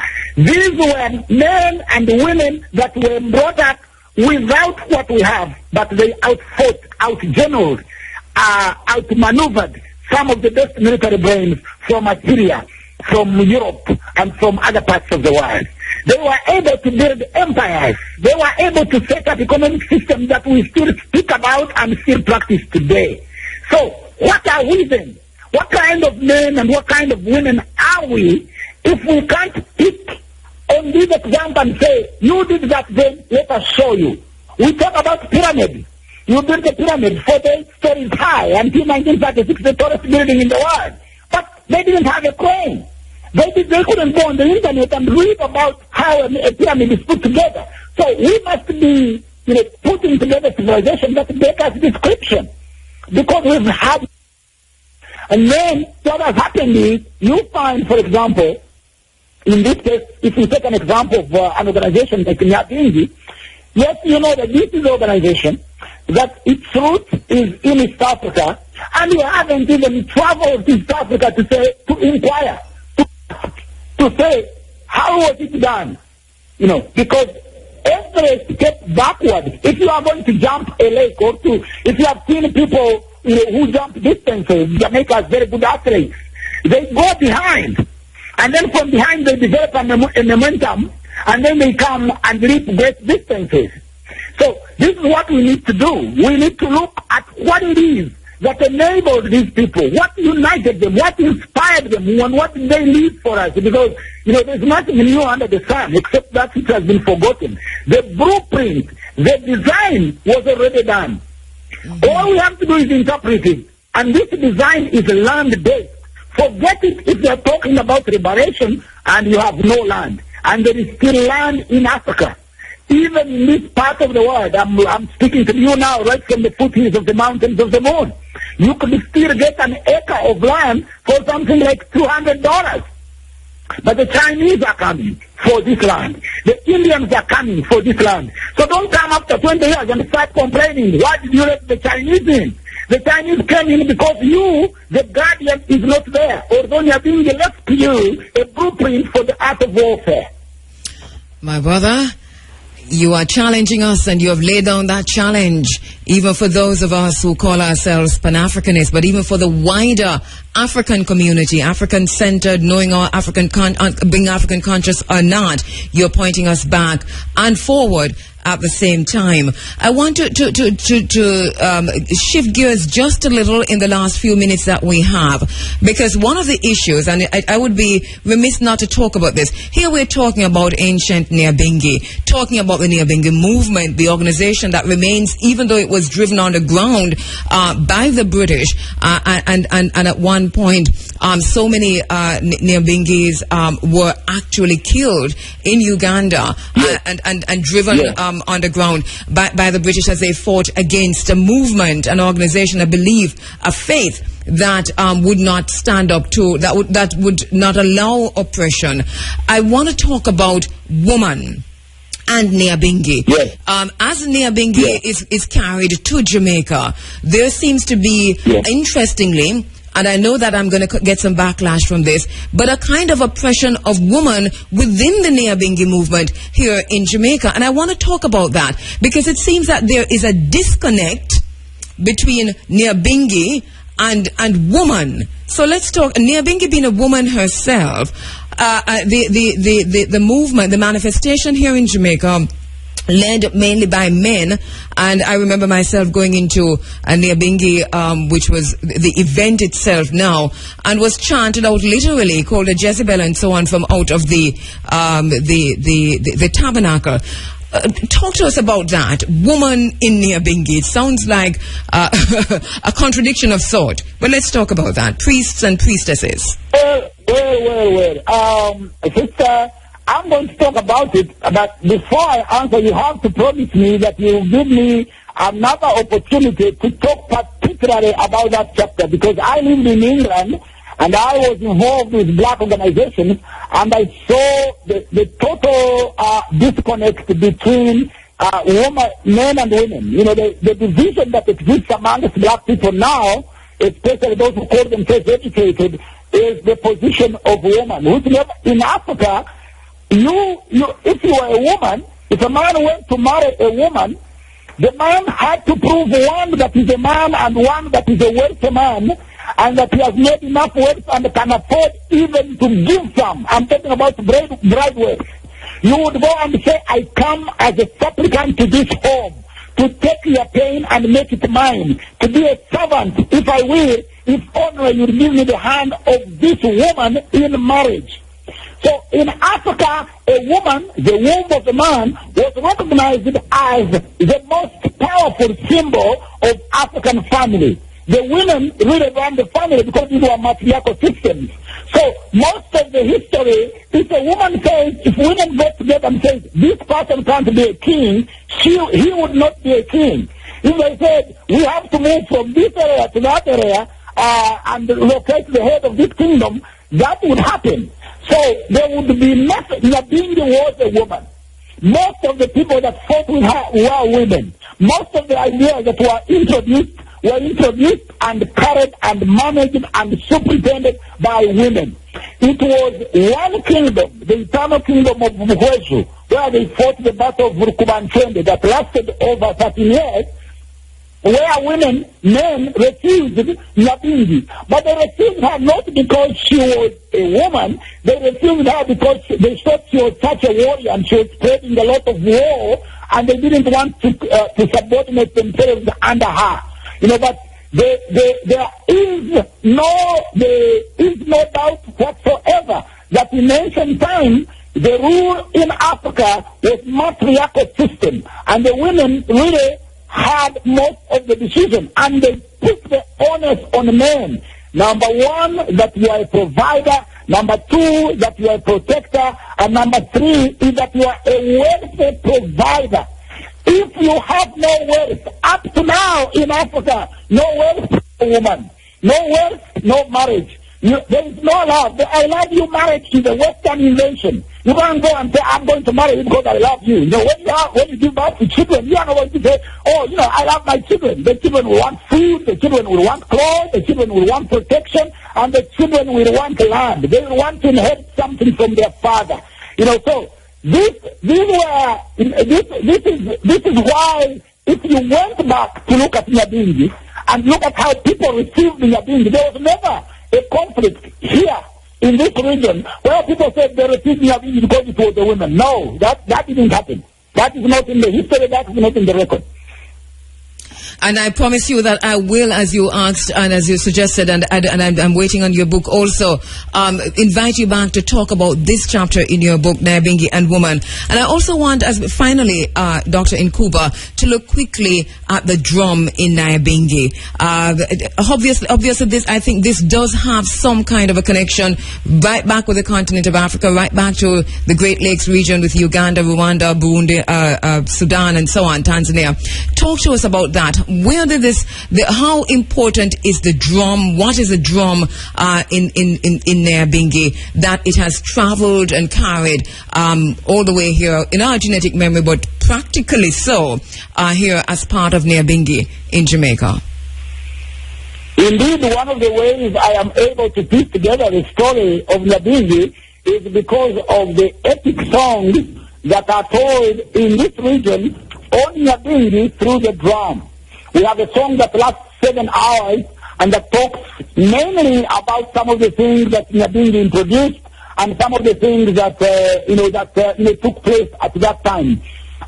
Every woman who is above the age of 70 will know the lines and the stanzas of this epic song. And it goes like this. Let me just give you a small sample. Say, Korazu Bezayanga, Hozongre Kasam, Korazu Bezayanga, Hozongre Kasam, Eva Kasa, Komquato, Zongre Kasam, Kapozo, Quatrire, Zongre Kasam, Porambora Rubandira, Zongre Kasam, Porambora Nugomajingo, Hozongre Kasam, Gomajingo, Majrenta, Kasam, Majrenta Yanwande, Zongre Kasam, Kabukomani, Nyabingi, Hozongre Kasam, Agadi Nimbarajiga, Ozongre Kasam, Rewande Kurandera, Zongre Kasam, Nenzojera Tingi Quimiri, Ozongre Kasam, Tandri Tire Yomba, Zongre Kasam, Yomba Gabatavire, Ozongre Kasam, no Waboso Equatire, Ozongre Kasam, and it goes on and on and on and on for 7 hours, and the drum is beating as the women are moving in tandem with the drum. And most of the songs, when you see sisters above the age of 70 or 80, because those are the people that, had that collective memory, those that go to school now, to European education institutions, they don't know these systems. They don't know this. The drum was important. It was a way of putting these stories together, so that they are preserved, so that I'm able to sit here at the foothills of the mountains of the moon and, tell this story to the people of Jamaica. How's my singing?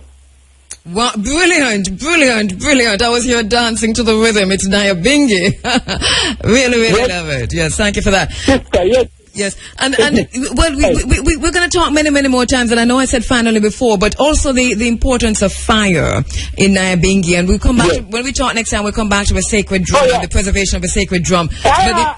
Fire. In Africa, even Nyabingi, fire is from the time of Homo erectus. When Homo erectus discovered fire, he's afraid that the fire will disappear, so he made sure that fire remains in every home up to now. Like now, I'm speaking to you from the village where I was born, but every home keeps a fire. That fire has to be kept and preserved in a home. You don't get to buy boxes of matches. The fire is there. It is eternal. And the fireplace, was really not only a university, it was also a courtyard where people start to solve disputes. The grandfather is the head of the Supreme Court. And every evening, whatever dispute arises is sorted there by the fire. So it was both a classroom, and a judicial system. Wow.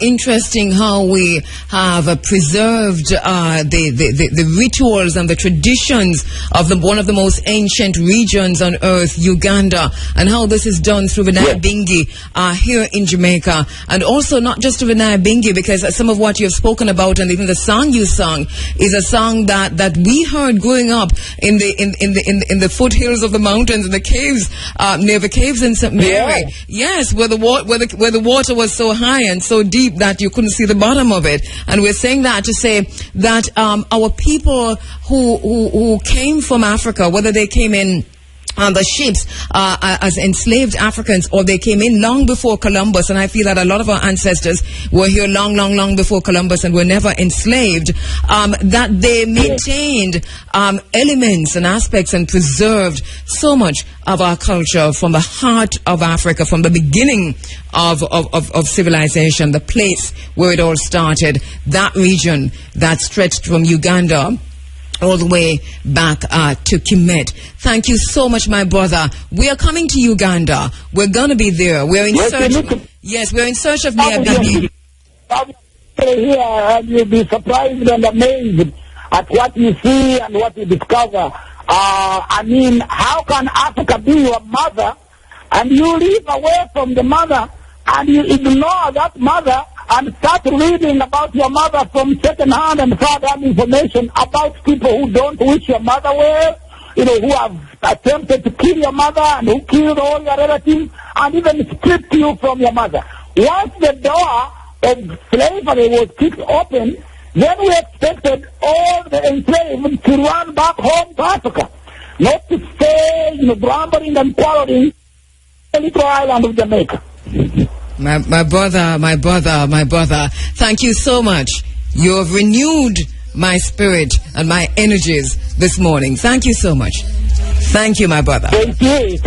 I wish you blessings without numbers and many good things without end. Nyabingi of my father be with you. Yes, sister, yes, indeed. All right. Oh boy, we're loving it. Who is Nyabingi? She has worked miracles. She has made it possible for her followers to walk weightless across the reeds of the Kizizi swamp. She has wreaked revenge on her enemies, black and white. She has brought fertility to women and fertility and posterity to men. She's merciless when disregarded. She's a despoiler of pride and the guarantor of all its fall. Nyabingi is a wind. She's a spirit. She circulates everywhere, going from place to place. Nyabingi is a woman.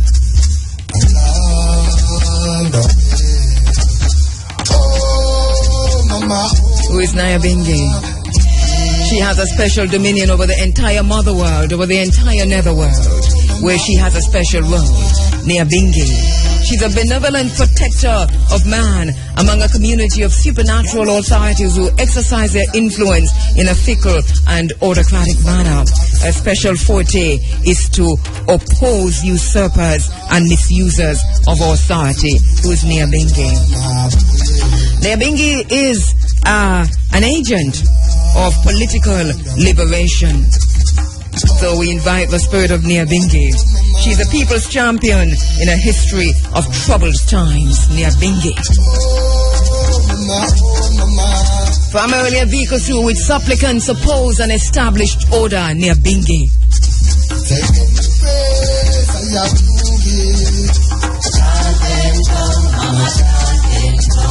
Nyabingi reminds people of their community through common spiritual or social objectives that even while it unites and is cohesive, Nyabingi is a liberator and the focus of a long-standing tradition of social unrest. Who is Nyabingi? We invoke the spirit of Nyabingi into this space. Nyabingi of my father be with you. You've come by way of Ndora and of course Nduga. Drum and fire. Keep the fire burning. If not in the fireplace, in the heart.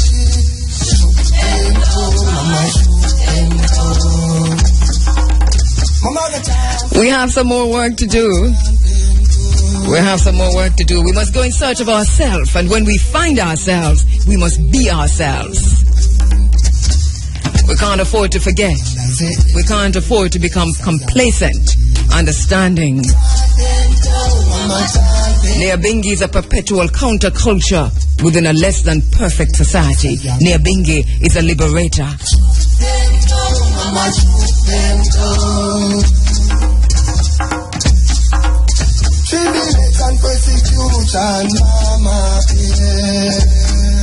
Nyabingi of my father be with you.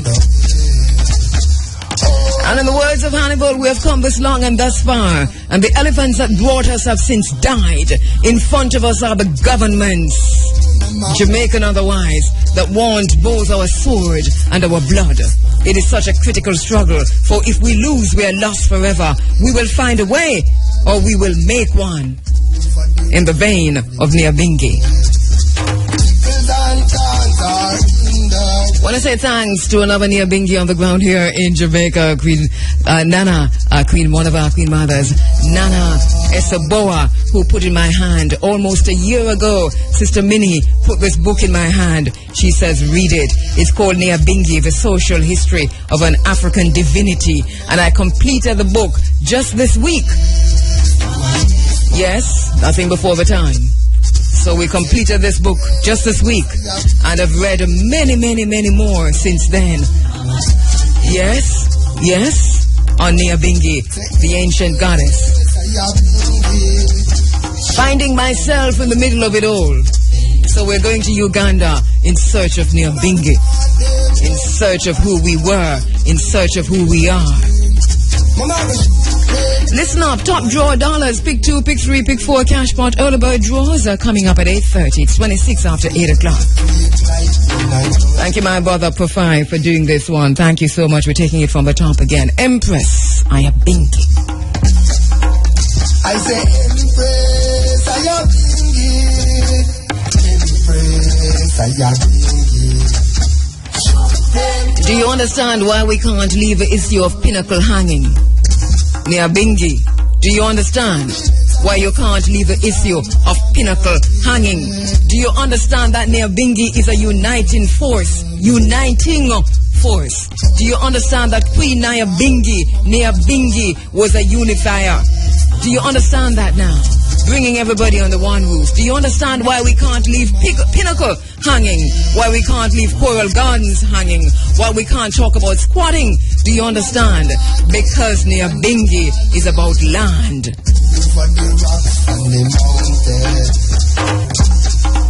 Let's return to pinnacle. Let us stop the fighting and return to pinnacle. Nyabingi women, what's your name? Identify yourself. Bring unity to the thing. And return to pinnacle. Running African. Reuniting the African family for development. Rastafari, His Imperial Majesty Emperor Haile Selassie I the First. Continually.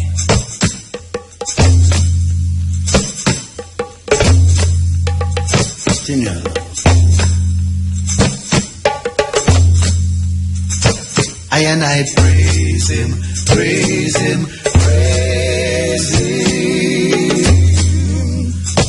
I and I praise Rastafari all day long. I and I praise Rastafari. I want to say a very special morning, good morning, and Hotep to the persons who are in the island for the film festival, which is now happening in Portland. And that film festival got underway Wednesday. I was there on Friday and Saturday, and really enjoyed, especially watching Sankofa. You know, sometimes you watch a movie and you know the people in the movie, you know the star of the movie and so on, but you're never in the same room with the star. And so here I am watching Sankofa on the beach at Great Huts in Portland on Friday night, and he didn't see me there, but I'm right behind him, just off to the left. Shango. So there was Shango. And every once in a while I take a little peek at Shango, And anyway, so when the movie it was interrupted because it started raining just towards the end. But so Shango came to shelter on the same tent I was sheltering. I said, Shango never see me, so I said, well, I'm Shango. Oh, good morning, Muta, Shango. Anyway, on a serious note, watching that movie again, and I said to Muta, I really think that this movie should be shown in every school in Jamaica. And then I went a little bit further, and he said, it's something that they actually started doing, going around the island of Jamaica and showing that movie. But one of the things I said to him also is that I really also do believe that this movie should be shown in the churches. In other words, church groups should see this as part of your socials. show a movie like this. I dare you to show Sankofa in your churches, and then to talk about it afterwards, and to talk about liberation theology, and to talk about what you're going to tell your boys, and what you're going to tell your girl, what you're going to tell your children about their future, because it does set the stage for that kind of a conversation. It probably should be shown every Sunday before sermon, right before sermon. You just show that. I bet you anything that a lot of the sermons will be thrown out. But on a serious note, church groups should find Sankofa, show this at one of your socials, watch it first, show it at one of your socials, and have a conversation about it. So, great work, Sankofa, the movie, shown in at the film festival at Great Huts on Friday. Also, on Friday, Stephanie Black's Life and Death was shown there, and Muta said to me as we were leaving from the beach where the movie was being shown that, what's interesting about Life and Death is that it seems to be even more relevant today than it was back then, because it seems as if it's talking directly to now. It's talking about the issues we're facing with the IMF, with the issues we're facing with privatization, the land grab situation, so many of the issues that came up in that movie, prophetic in a way too, Life and Death. So thank you very much, Stephanie Black, for doing that at the end of the movie, of a documentary.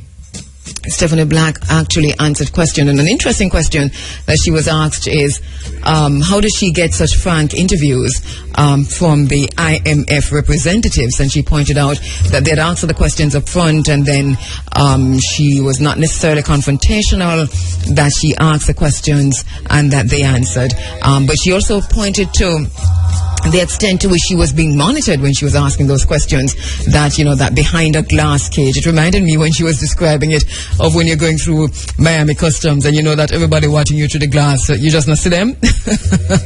So, she said it was a situation like that where she was doing the interview, but behind a glass case, building situation, she was being monitored, and the interview was being monitored. She did her interview and was out of there. But great work, Stephanie, there on Life and Death. But it really was an interesting weekend out in Portland, my favorite parish of all in Jamaica. All right, so the film festival, I think it wraps up today at Great Huts. Really a rustic place, just as you heard, very rustic, very rugged and nice. I stayed in the Queen of Sheba hut. It was an experience. It was an experience, really, really something else, out of this world. All right, but good stay, enjoyed it. Sorry we couldn't stay longer, but had to come back for work. But the film festival continues in Portland. I think it wraps up today, actually, that people are heading out today. We're standing by for the news, which is coming up in just a few seconds. The local and international headlines. And right after that, IRFM's Sunday Sports Diary. But once again, thanks to the folks at Great Huts in Portland. Thank you so much.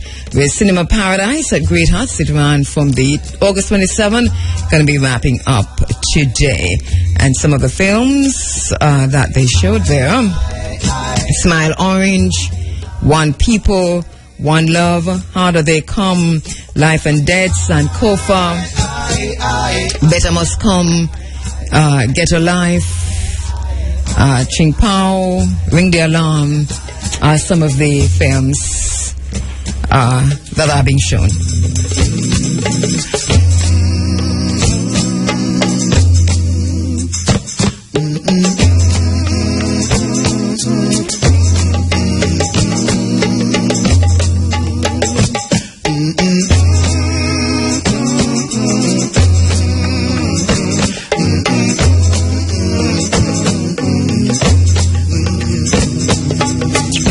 Time and area from 8:45, and Primrose Oliver is standing by with the local and international headlines coming up right now. How are you doing, Mr. Williams? I am okay, and how are you? I am doing very well, thank you. That's good to know. Right, I'm hardly seeing you nowadays. I mean, I glimpse you. It's not a case that you're hardly seeing me. It's what? It's a case that I'm hardly seeing you. Me? Yes. I'm always here. I am always here. Right, but apparently I don't know what happened. Our paths don't cross. I think we're really crossing, but I don't know. Maybe you're passing when... No, you're too busy. I am too busy. Yes. For me.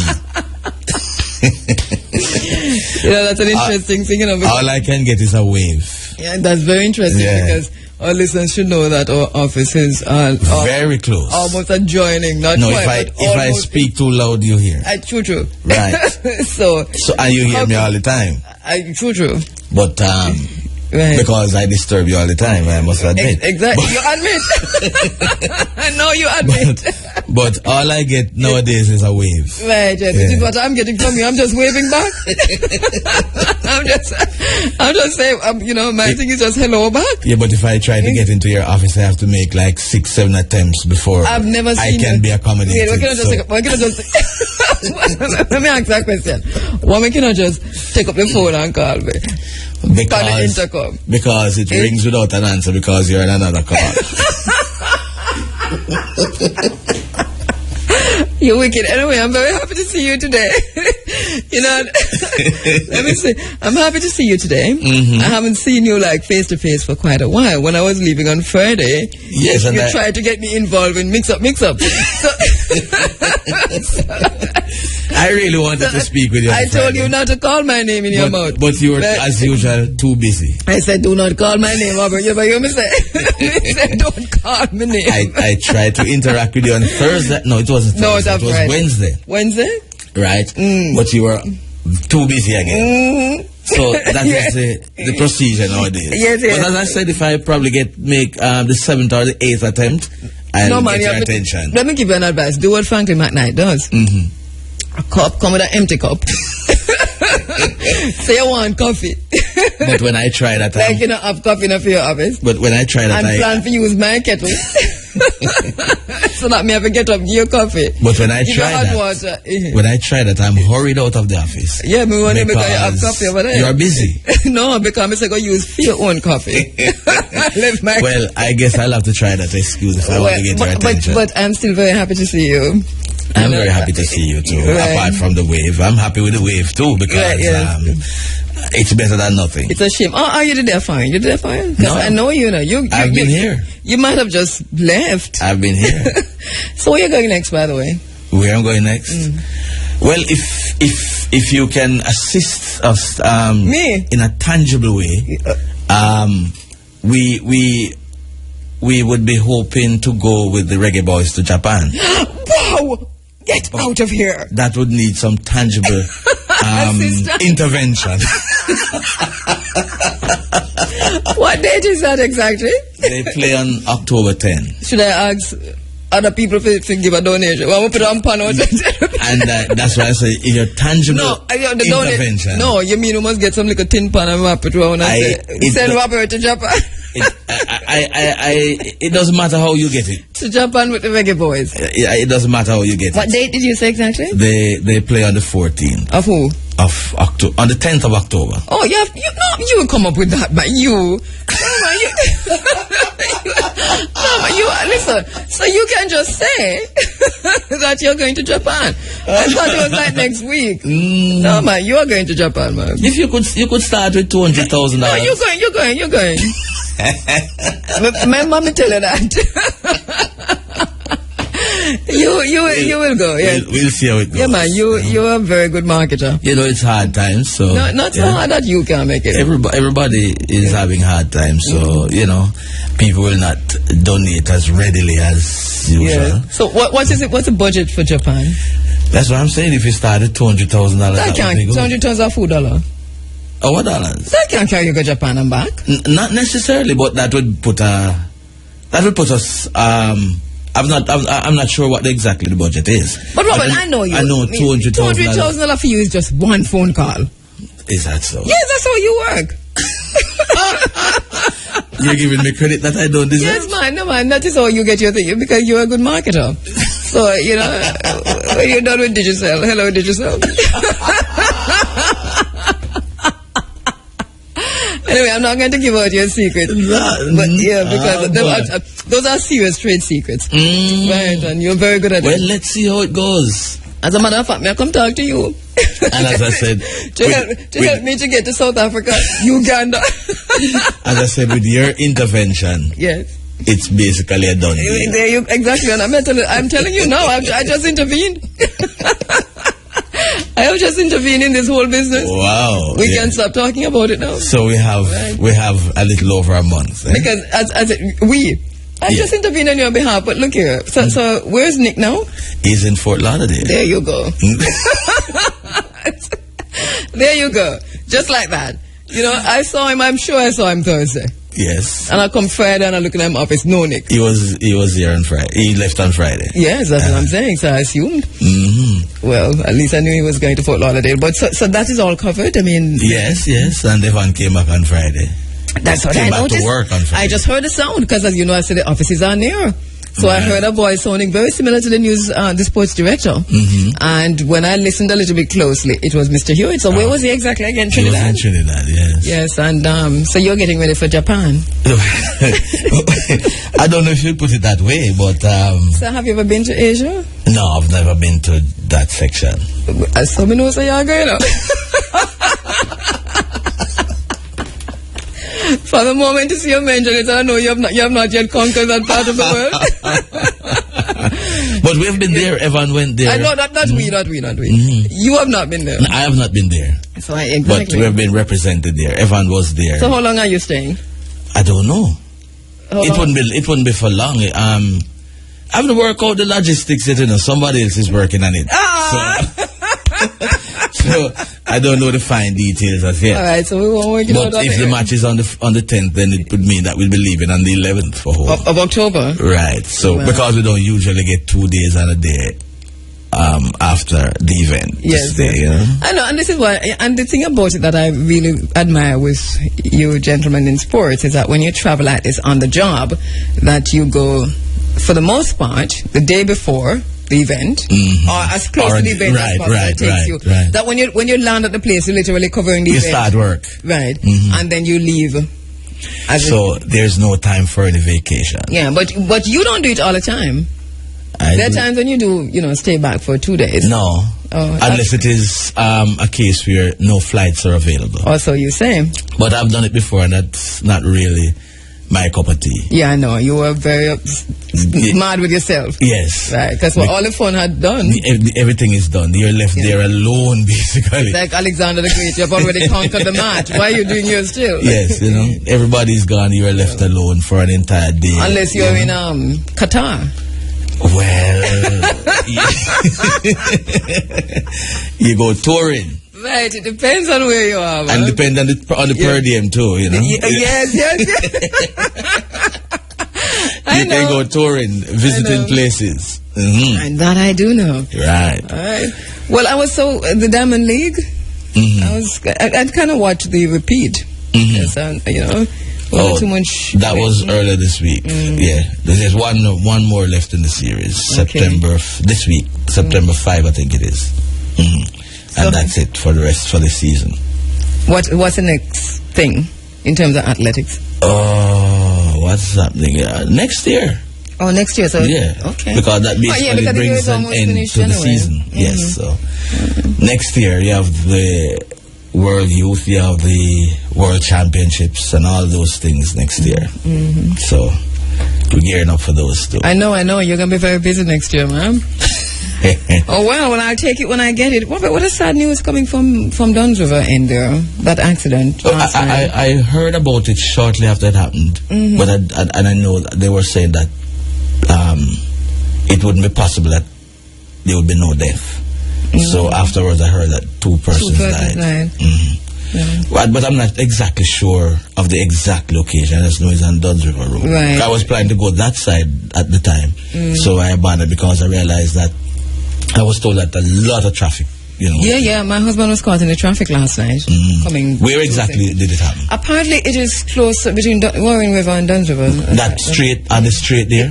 I don't know for sure. It sounds that way. That's what I was wondering, if it was on the street. But sometimes it's near to where the regatta. Right. It's on that street there. So I'm saying that a lot of times some crazy driving go on.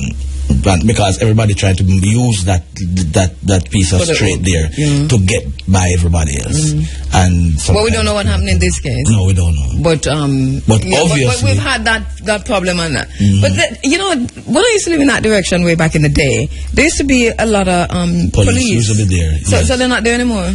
I don't know. I really don't go to that but you're not side there either. Yeah, I forget. Much more. But police are usually there still, right down at the corner.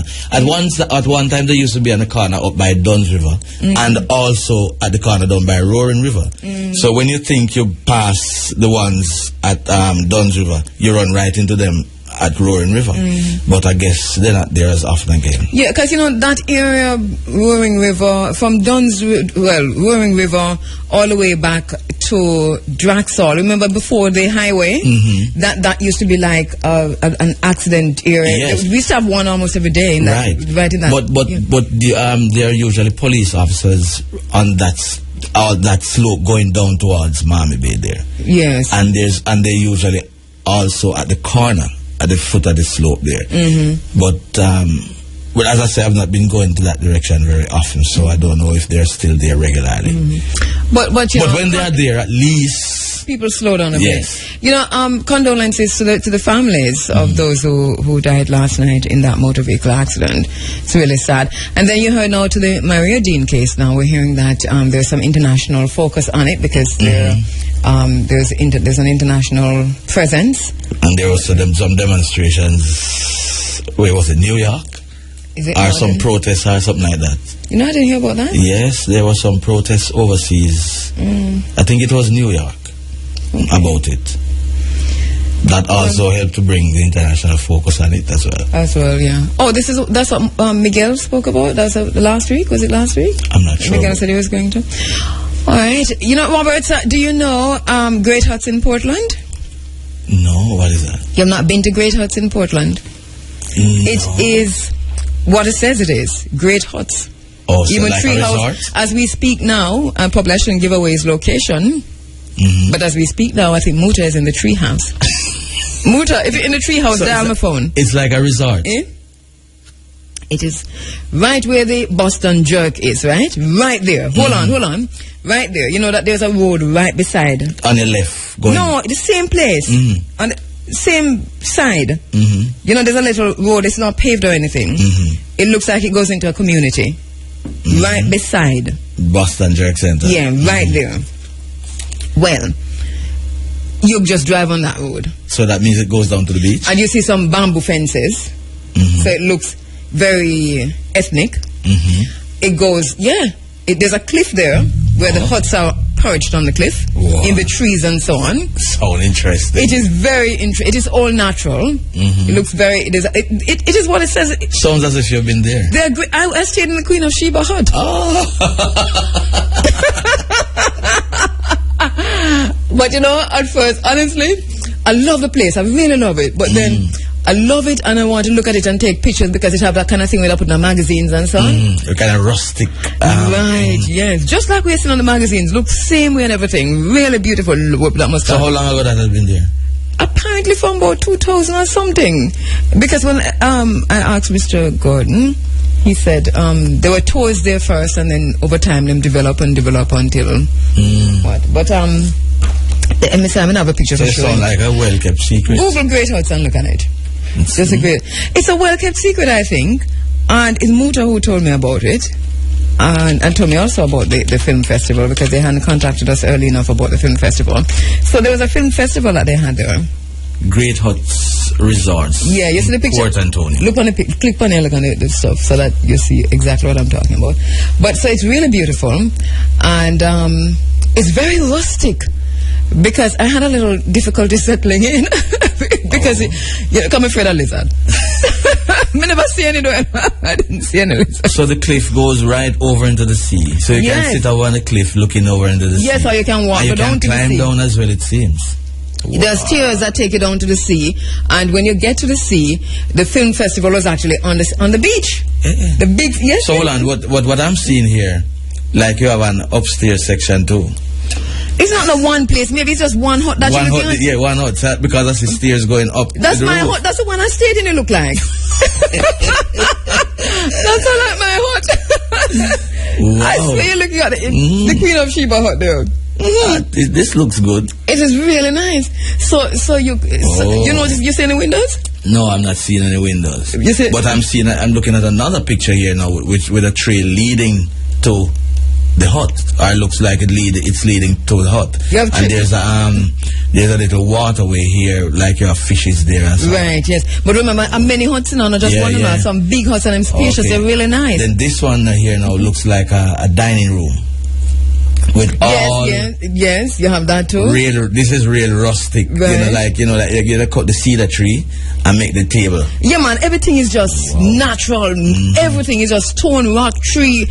The huts are incorporate the rocks, the huts, and the walls of the huts are the rocks. All right. So I'm seeing one here now that looks like a lookout point. I wonder if I don't want to move there now. No, this doesn't really look like one that you would live in. It looks like a point where you can stay and look out to sea. Okay, me never seen that. Like an Eiffel Tower. Okay.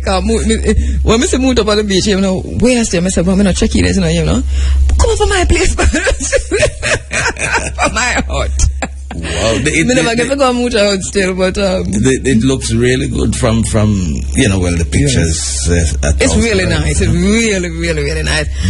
If you, that means it took me a little time to settle down because I had to make sure that because everything's so rustic and natural and the outside is inside and the inside outside. That I have to make sure I never see no lizard. And that took me a little while. It took me a little while to go through. Yeah, hammock and all these things. Yeah, man. Yes. It's really nice. Wow. Look good. Yeah, it's really nice. So I went to the film festival over there and I saw Sankofa. Sankofa? Who's Sankofa? That's Sankofa, that Muta acting. Okay. Yeah, so Muta was there too at the showing of Sankofa. He's Shango. Oh, yeah. Okay, yes. We spoke about it a couple of weeks ago. Yeah, you never see Shango? You never see Sankofa yet? No. You must see it because it have a little love scene to it up. So it's Muta, the love scene? Yes, Muta have a girlfriend in a Sankofa. But Sankofa is a really serious movie. It's about slavery, right? Okay. Yeah, a lot of it really hits you emotionally because it's raw and it doesn't gloss over the beatings and the treatment of a plantation, the enslavers, So Sankofa was Life and Death was shown on the same Friday too. Oh, so you're talking about this weekend? No, we're talking about. Yeah, man. Today's the last day, so you can go on. Yeah, Paul, you can go on. You can go check it out and come back. Really, really nice. I see you have also a big like a jacuzzi. Yeah, well, and the hot them have them something that Yeah. It's really nice. It's a whole different thing. We haven't seen anything like this in Jamaica. Really nice. Yeah. A well-kept secret. And the film festival on the beach was something else. Really. Thank you for doing that, for putting the big screen on the beach and say, they're going on a seaside, go watch this. The only thing I wonder about is that if there's access, if the local people have access to the beach or if it cut off from them. Or they have to go through the resort to get to the beach. I don't know because you probably you have people on the stretch there because you have a jerk thing and so on. So people probably can go down the hill and access the beach just the same. But I wasn't sure of that, and then now I've got to have to deal with that if it's not so. Yes, yes. You heard what Owen? Owen Arthur, right? Owen Arthur, the former. From Barbados, right? Well, in Barbados they try to do the same thing that they're doing here, which is to block people from the beach. And the people went to the beach and demonstrated. They took to the beach, with them sledgehammers because they built a wall. Okay. Back in the, is it 70s? You don't know about it? No. All right, back in the 70s, I think. Can you listen to a little calypso? Back in the mighty Garvey did a song. I don't even know if it's on the scene. Anyway, back in the 70s, I think, or somewhere. When was Owen Arthur president of Barbados? Anyway, so people wanted to They were doing the same thing, blocking off the local people didn't have access to the beach.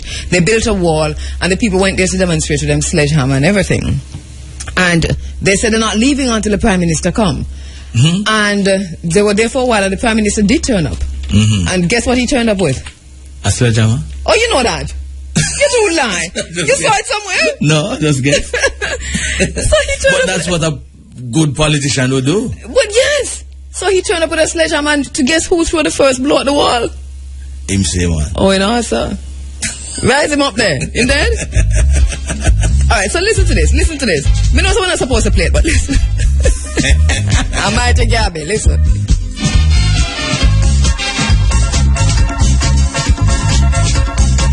I grew up bathing in sea water, but nowadays that is the horror. If I only venture down by the shore, police telling me I can't be no more, 'cause Jack don't want me to bathe on my beach. Jack, tell them to keep me out of reach.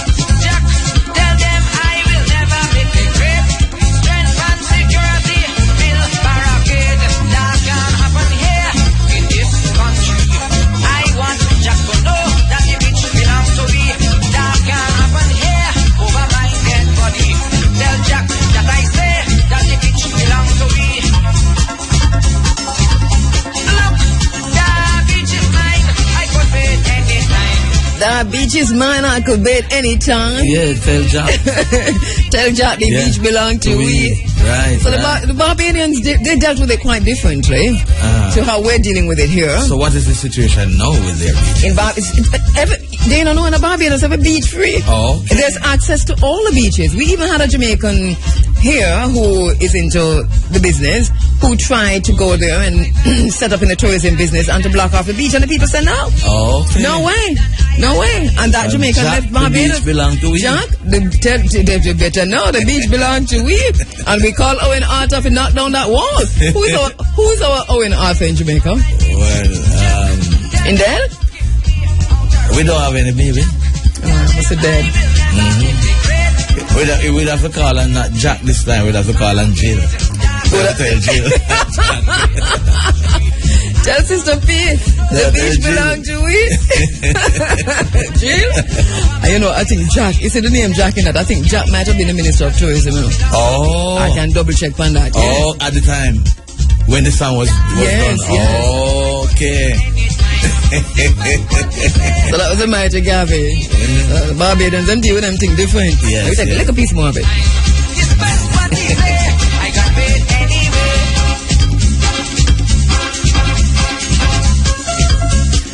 All right. So yes, sorry. Make sure you send the memo to you. The memo for playing Calypso? Yes. No, me contextualize it properly. Send the memo to you. Remember that I play High Life here, you know, and Calypso is really High Life from Nigeria. I mean, nobody else can play it. Because it is High Life. I'm really playing High Life here. Okay. Yeah, you know, the same thing I play when I play the Nigerian song. I can pull a Nigerian song for you, right? Okay. Yeah, it's High Life, man. High Life. All right. Yes. So says. So tell Jack the beach belongs to we. Yeah. Right. It's interesting. Very, very interesting. So, you have anything to say finally before we wrap up this segment? Well, I want to hurry and get back home now, but I'm going to have to stay here for a while before I go back home, but I'll deal with that. Why you have to stay here? Because I have work to do. I know, man. I know that, Jacob. Say to you. You're the best. Really, really, really. I know you have work to do. Normally I'd be heading back home. But it's just one. You know. Just one. Yeah. We can't even say what he's talking about on the air. We're just going to have to leave it at that. Thank you very much, Mr. Williams. All right, you have a good one. You too.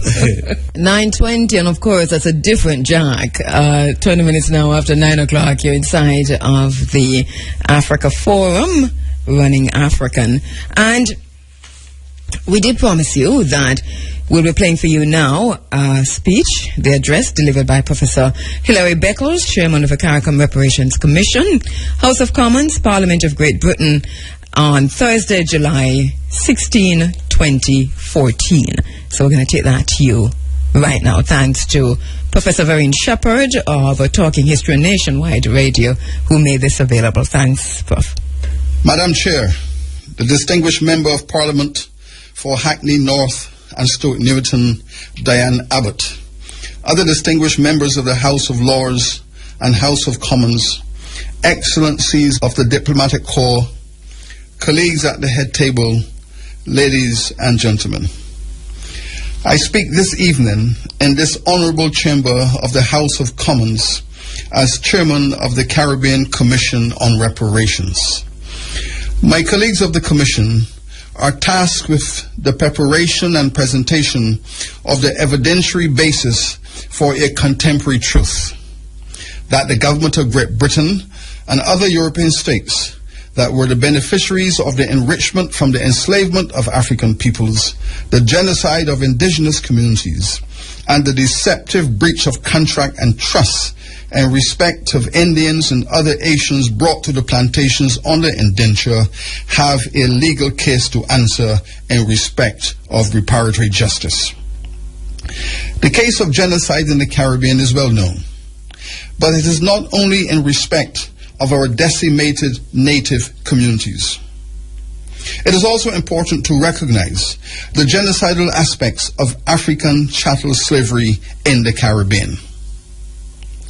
British slave ships brought 5.5 million enslaved Africans into their Caribbean colonies over a period of 180 years.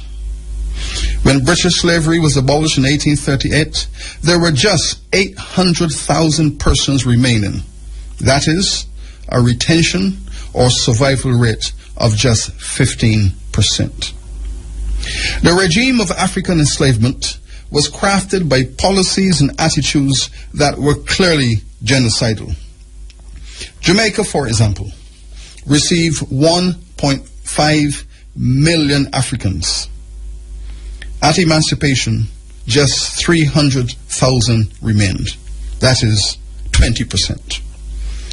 Barbados received 600,000 enslaved Africans. Only 83,000 remain at emancipation. That is 14%. Enslavement and genocide are therefore linked in respect of the African experience in the Caribbean. This case for reparatory justice is for the CARICOM governments to present on behalf of its citizens.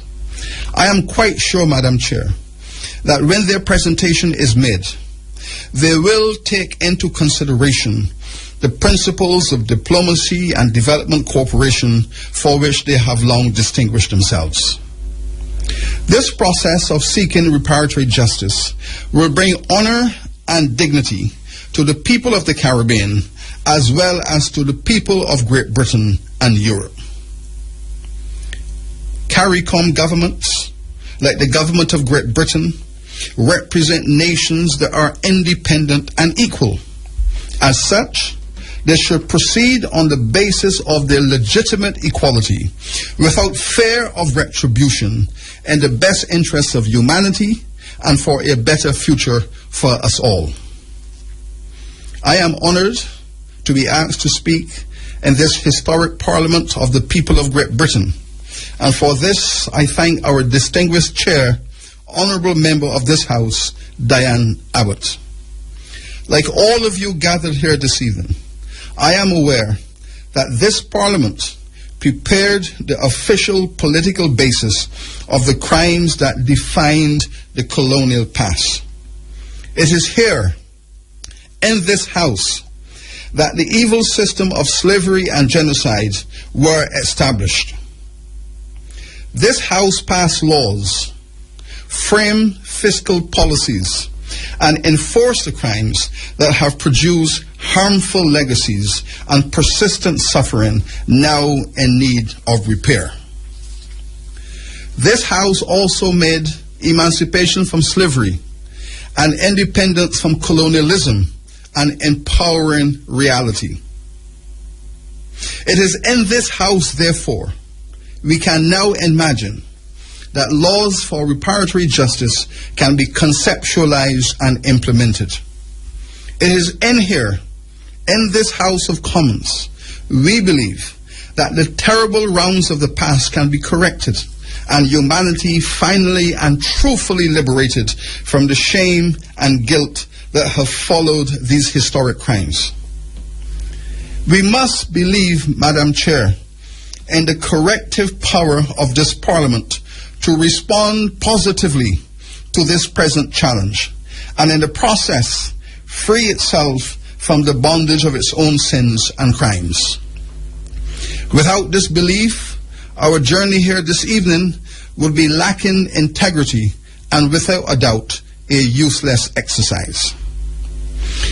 But I speak in this honorable House this evening not only as chairman of a rightfully constituted commission that is peopled by some of our finest Caribbean citizens who have been selected by our distinguished presidents and prime ministers, but as a Caribbean person with an affinity for this country. I was raised and educated in Great Britain. I came from the Caribbean to this country as a child. I grew to maturity here and was educated here in a fine university that has distinguished itself within the liberal progressive pedagogy of this nation. Great Britain, therefore, is my second home, and I care for it as I care for my first home, the Great Caribbean. I wish for Great Britain, as I do for the Great Caribbean, peace and prosperity. I wish that their shared past, painful though it has been, will be transformed into a moral force of mutual respect and development cooperation. It is for these reasons, Madam Chair, that I have joined the Caribbean and global movement for reparatory justice. I believe we can settle this case within the context of diplomatic initiatives that are consistent with our status as equal nations. The crimes committed against the indigenous peoples, against the enslaved Africans, and the Asian people on the indenture are well documented. We know of the 250 years of slave trading, chattel slavery, and the following 100 years of colonial oppression. Slavery was ended in 1838, but only to be replaced by a century of racial apartheid, including the denigration of our Asian community.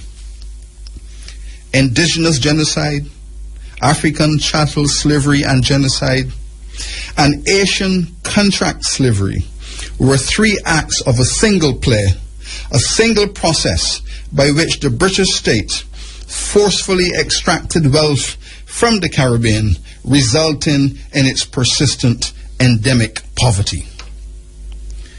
I wish to commend as a result on the 1833 Act of Emancipation and how this august Parliament betrayed the enslaved people of the Caribbean by forcing them to pay more than 50% of the cost of their own emancipation. This is an aspect of our history long hidden from public view. We know, for example, Madam Chair, that this Parliament in 1833 determined that the 800,000 enslaved people in the Caribbean were worth as chattel property £47 million. This was their assessed market value. We know that this Parliament determined that all slave owners should receive just and fair compensation for the official taking away of their human property.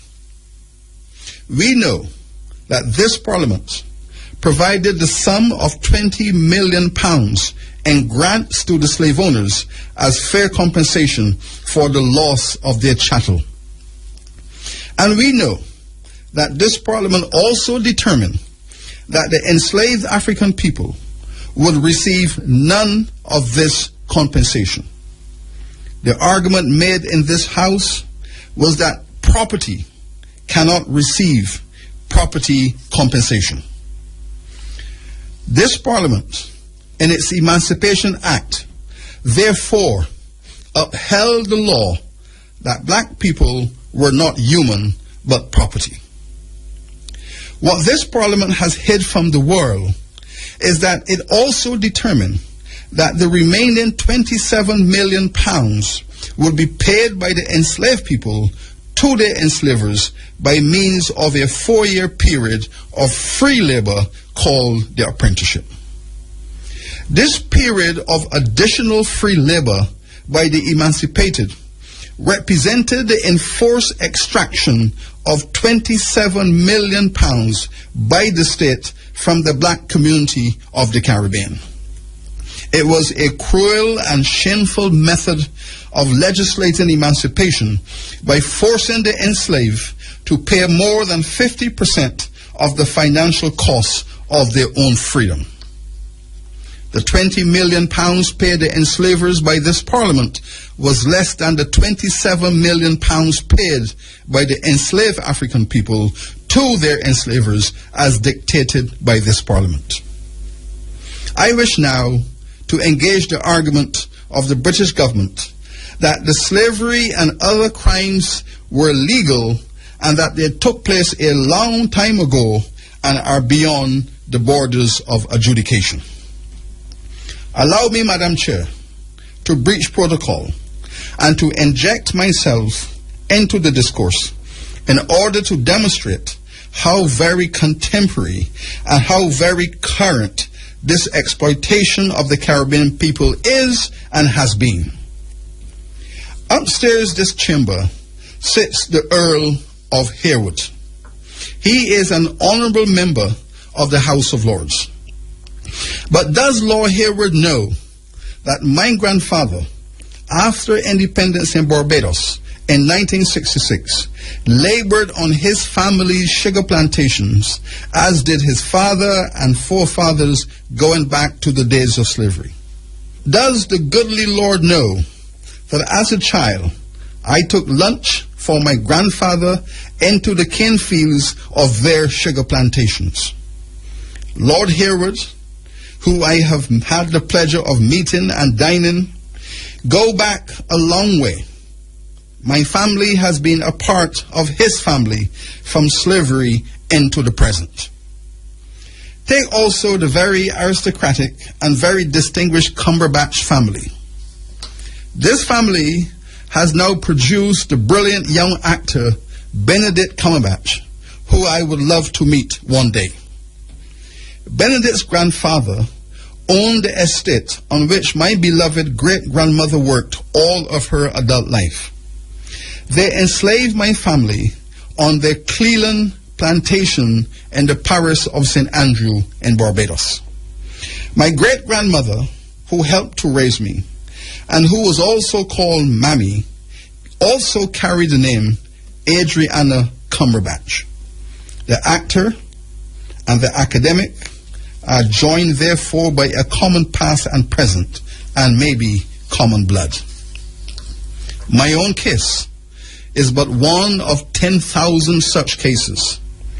Everywhere across the Caribbean, the presence of our enslavers can be identified in our daily domestic lives.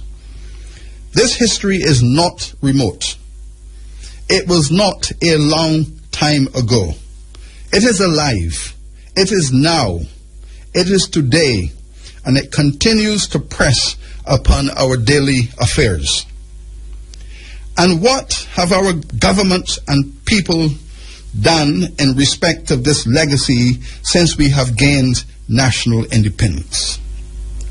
The truth is, Madam Chair, that the people of the Caribbean have been very courageous in their efforts at self-development and self-help in respect of this terrible history and enduring legacy of suffering. Our citizens have faced this past head-on and have established a vibrant culture of community self-help and sustainable regional development mobilization. We are not beggars. We are not subservient. We do not wish charity and handouts. We want justice. We wish reparatory justice. When all is said and done, our governments these past 50 years have been cleaning up the mess left behind by Britain's colonial legacy. Our very finest presidents and prime ministers have been devising strategies and projects to clean up the awful mess inherited from slavery and colonization. They must be commended for this grand effort. But the fact is, this legacy of rubble and ruin, persistent poverty and suffering, and racialized relations and reasoning that continues to cripple our best efforts has been daunting. Britain and its parliament cannot morally and legally turn their back upon this past and walk away from the mess they have left behind. This parliament has to return to the scene of its crimes and participate as a legitimate parliament, as a legal and moral parliament in the healing and rehabilitation of the Caribbean. We cannot and should not be asked to do this by ourselves. We have done our part. This parliament must now return and do its part within the context of reparatory justice and within the framework of development cooperation. I wish to give two examples of how this reparatory justice can work. Jamaica, for example, Britain's largest slave colony, was left with 80% black functional illiteracy at independence in 1962. From 1655 to 1962, Great Britain managed the Jamaican economy. 80% black functional illiteracy was the basis on which Jamaica sought to build an independent nation. From this circumstance, the great and courageous Jamaican people have built a nation, but they have struggled with development and poverty alleviation. The deep crisis remains. This parliament owes the people of Jamaica an educational and human resource investment initiative. Barbados, Britain's first slave society, is now called the amputation capital of the world. It is here that the stress profile of slavery and racial apartheid, dietary disaster and psychological trauma, and the addiction to the consumption of sugar and salt have reached the highest peak. The country is now host to the world's most virulent diabetes and hypertension epidemic. This parliament owes the people of Barbados an education and health initiative. It is the same for all of our countries. The islands in the north, Turks and Caicos, through to the Bahamas, the Leewards and Windwards, Guyana, Trinidad and Tobago, Belize and beyond. The CARICOM 10-point reparatory justice program addresses these development issues that are central to the case that Great Britain has to answer. It is an invitation to Great Britain to demonstrate leadership within the legal, moral, and diplomatic culture of the world, within the Commonwealth, and within its relations to the Caribbean. There can be no escaping the importance of this exchange of views about the matter before this honorable chamber tonight. It took all of the 19th century to uproot slavery from the Caribbean, from Haiti in 1804 to the Spanish sub-region in the 1880s. It took another 100 years to create citizenship, nationhood, and democracy across the Caribbean as a development framework. We have helped ourselves. This 21st century will be the century of global reparatory justice. Citizens are now, for the first time since they were driven into retreat by the colonial authority of Great Britain, able to stand up for reparatory justice without fear. Their claim, this just claim for reparations, will not go away. Rather, like the waves upon our beautiful shores, they will keep coming and coming until reparatory justice is attained. Madam Chair, we call upon you and all distinguished members of this House to rise to this challenge and to assist Great Britain to be truly worthy of the title Great. I urge you to do the right thing in the right way. There is no other right time other than right now in our time. There is so much to gain from your leadership. The Caribbean is counting on you. In 1823, the distinguished and honorable Thomas Buxton MP for Weymouth and Welcome Regis presented a bill to this House calling for an Emancipation Act with compensation for the enslaved people of the Caribbean. His bill and vision were defeated. Instead, 10 years later, an emancipation bill was passed by this House, not with compensation for the enslaved as imagined by Buxton, but with handsome and generous compensation for the enslavers. That year, some 40% of the national expenditure of this country was handed over to the slave owners as reparations. The enslaved people of the Caribbean received nothing. Indeed, they were then called upon by this very Emancipation Act to give £27 million in free labor to their enslavers. The injustice and the cruelty of that Emancipation Act remain today like a fishbone stuck in our throats. We urge you, Madam Chair, and other members of this Parliament to rise up and bring the Buxton vision to life. He was a noble warrior for reparatory justice. His spirit can return to this House in both places, and the 21st century will be ours to forge a new moral order for our collective well-being. On behalf of the Caribbean Reparations Commission, all of my colleagues across the Caribbean who have worked hard with our governments in order to bring this case before you, I ask that when you receive this invitation, you do so with humility and openness. We also urge that you receive this invitation in the spirit of the 21st century, a century committed to reparatory justice. May the values and the spirit of development cooperation and mutual respect guide us all. Thank you, Madam Chair. We are the sons of the enslaved. We want repatriation. We are the sons of the enslaved, and we want reparation. Living off the proceeds of slavery. That's not a kind of economical bravery.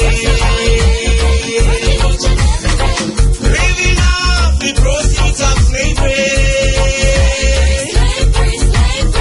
That's not a kind of economical bravery. Said you, not me. If I'm the dog, I'm not the thief.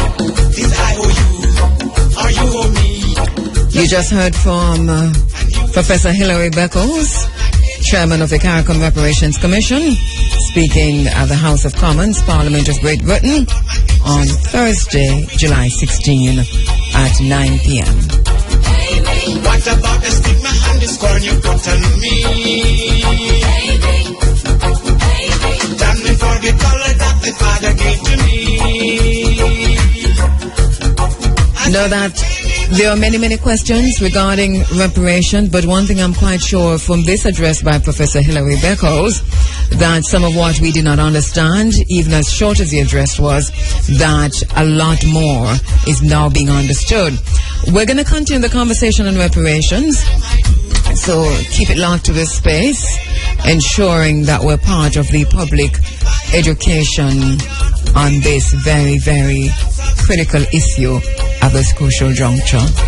It's all coming together.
It will be fire for you. Now 9:47, you're inside of the Africa Forum. It's Running African. Running African. Reuniting the African family for development.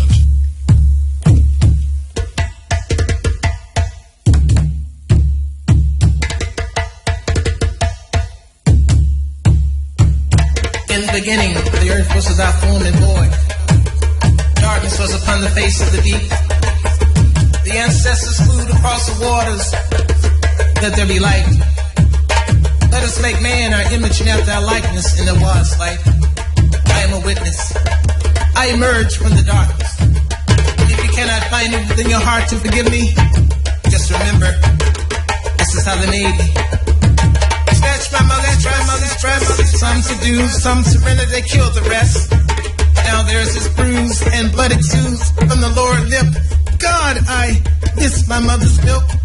If only I could have just one more sip. And the choir sings, Jesus, Jesus, come and save me, cause this is how they made me. Mother Africa's breast is swollen with the remembrance of a child who once nursed without care. His toddler fingers tugged at her hair. It's back the truth and truth the fact. We all remember receiving life there. Then bullets and whips came. Evil succumbed to Cain. Now there's a restless neck bleeding inside this lock chain. I wonder if I hadn't told, would they have paid me? I can't say that I'm too sure now. Just be reminded, this is how they made me. Snatch, milk ran to my mother's feet. A primal scream still registers in my disenchanted dreams. And by all means, we take a pray to don't stop in New Orleans. I say that as if Charleston is any better. And I remember all those who prayed for me. Remember, this is how they made me. Snatch, they were up and down the coast. Whole families became inventory. Blood and sweat ran day and night. But it was the milk that spilled the most. Now mother is insanely sick, but longing for that tug at her nipple from that abandoned child who is just a memory or a ghost. Snatch, Jesus, can you save me? I feel like a road. This is how they pay me, please. Accept my psychopathic analogy, well. This is how they made me see. I was black and became colored. I was African and became Negro. Well, they were up and down the coast. Those are young ones they wanted most. Keenness was toppled and made bare. Take a look to my eyes. Look, witness the reflection of traumatic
Alabama, New York, Georgia, Tennessee, pause.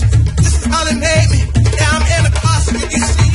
Yeah, I'm Maryland, Prince George's County, pause. This is how they made me. Yeah, I'm the United States. Yeah, I'm Canada.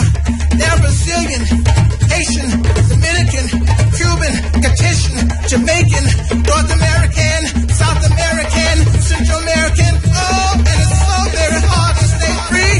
But can't you see when I'm happy, laughing on in the midst of misery, marching on although I'm weary, smiling on although my eyes are teary. Sometimes I drop like a ship at sea, I bounce like a ball in some game calls. That's how they're playing. Sometimes that's all cause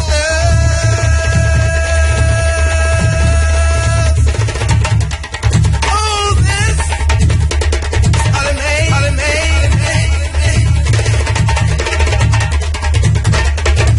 I was African and they tried to make us into Negroes. This is how they tried to make us. How they tried to make us. 9:52.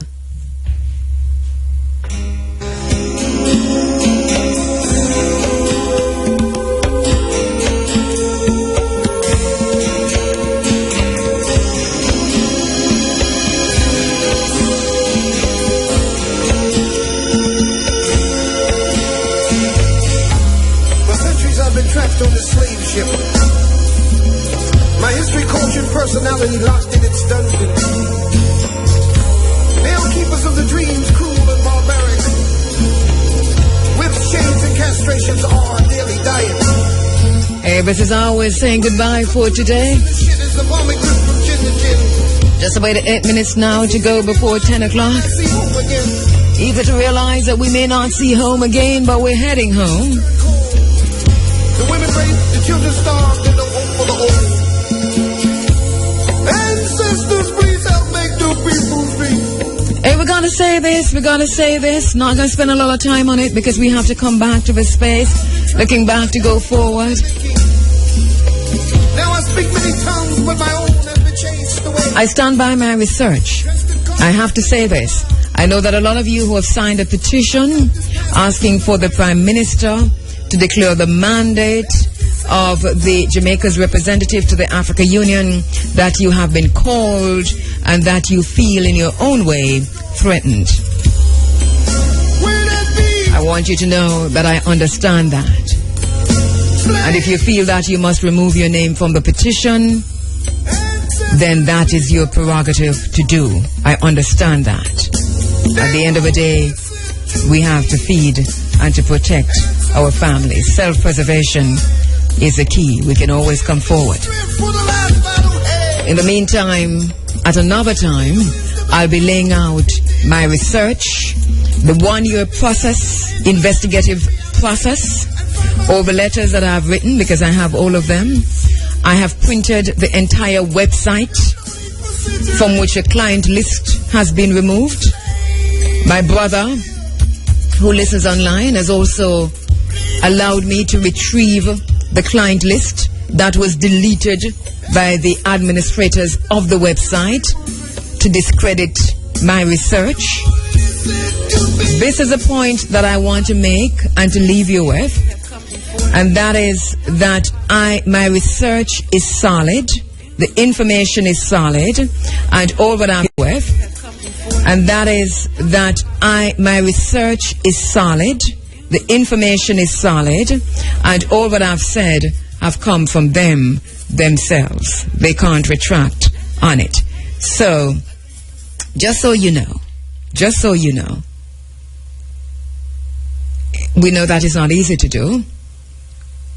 Our system is one of detachment, to keep silenced people from asking questions, to keep the judged from judging, to keep the solitary people from joining together, and the soul from putting to get together its pieces. Eduardo Galeano said that, and I'm going to repeat that. I understand that our system is one of detachment, to keep silenced people from asking questions, to keep the judged from judging, to keep solitary people from joining together, and the soul from putting together its pieces. So that if you feel threatened and feel that you must remove your names from the petition, go right ahead and do so. At the end of the day, this is not about the petition. It is about truth and rights and justice. And we're going to go after that until we have achieved that. Already, I understand, and I have come upon this personally, that there is a plot to discredit my work. I stand by my work. I stand by the petition. I stand by the research.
This is how we're leaving you, making way now for the big A inside of the Sunday Sunshine. My name is Kabo Ma'at Kheru.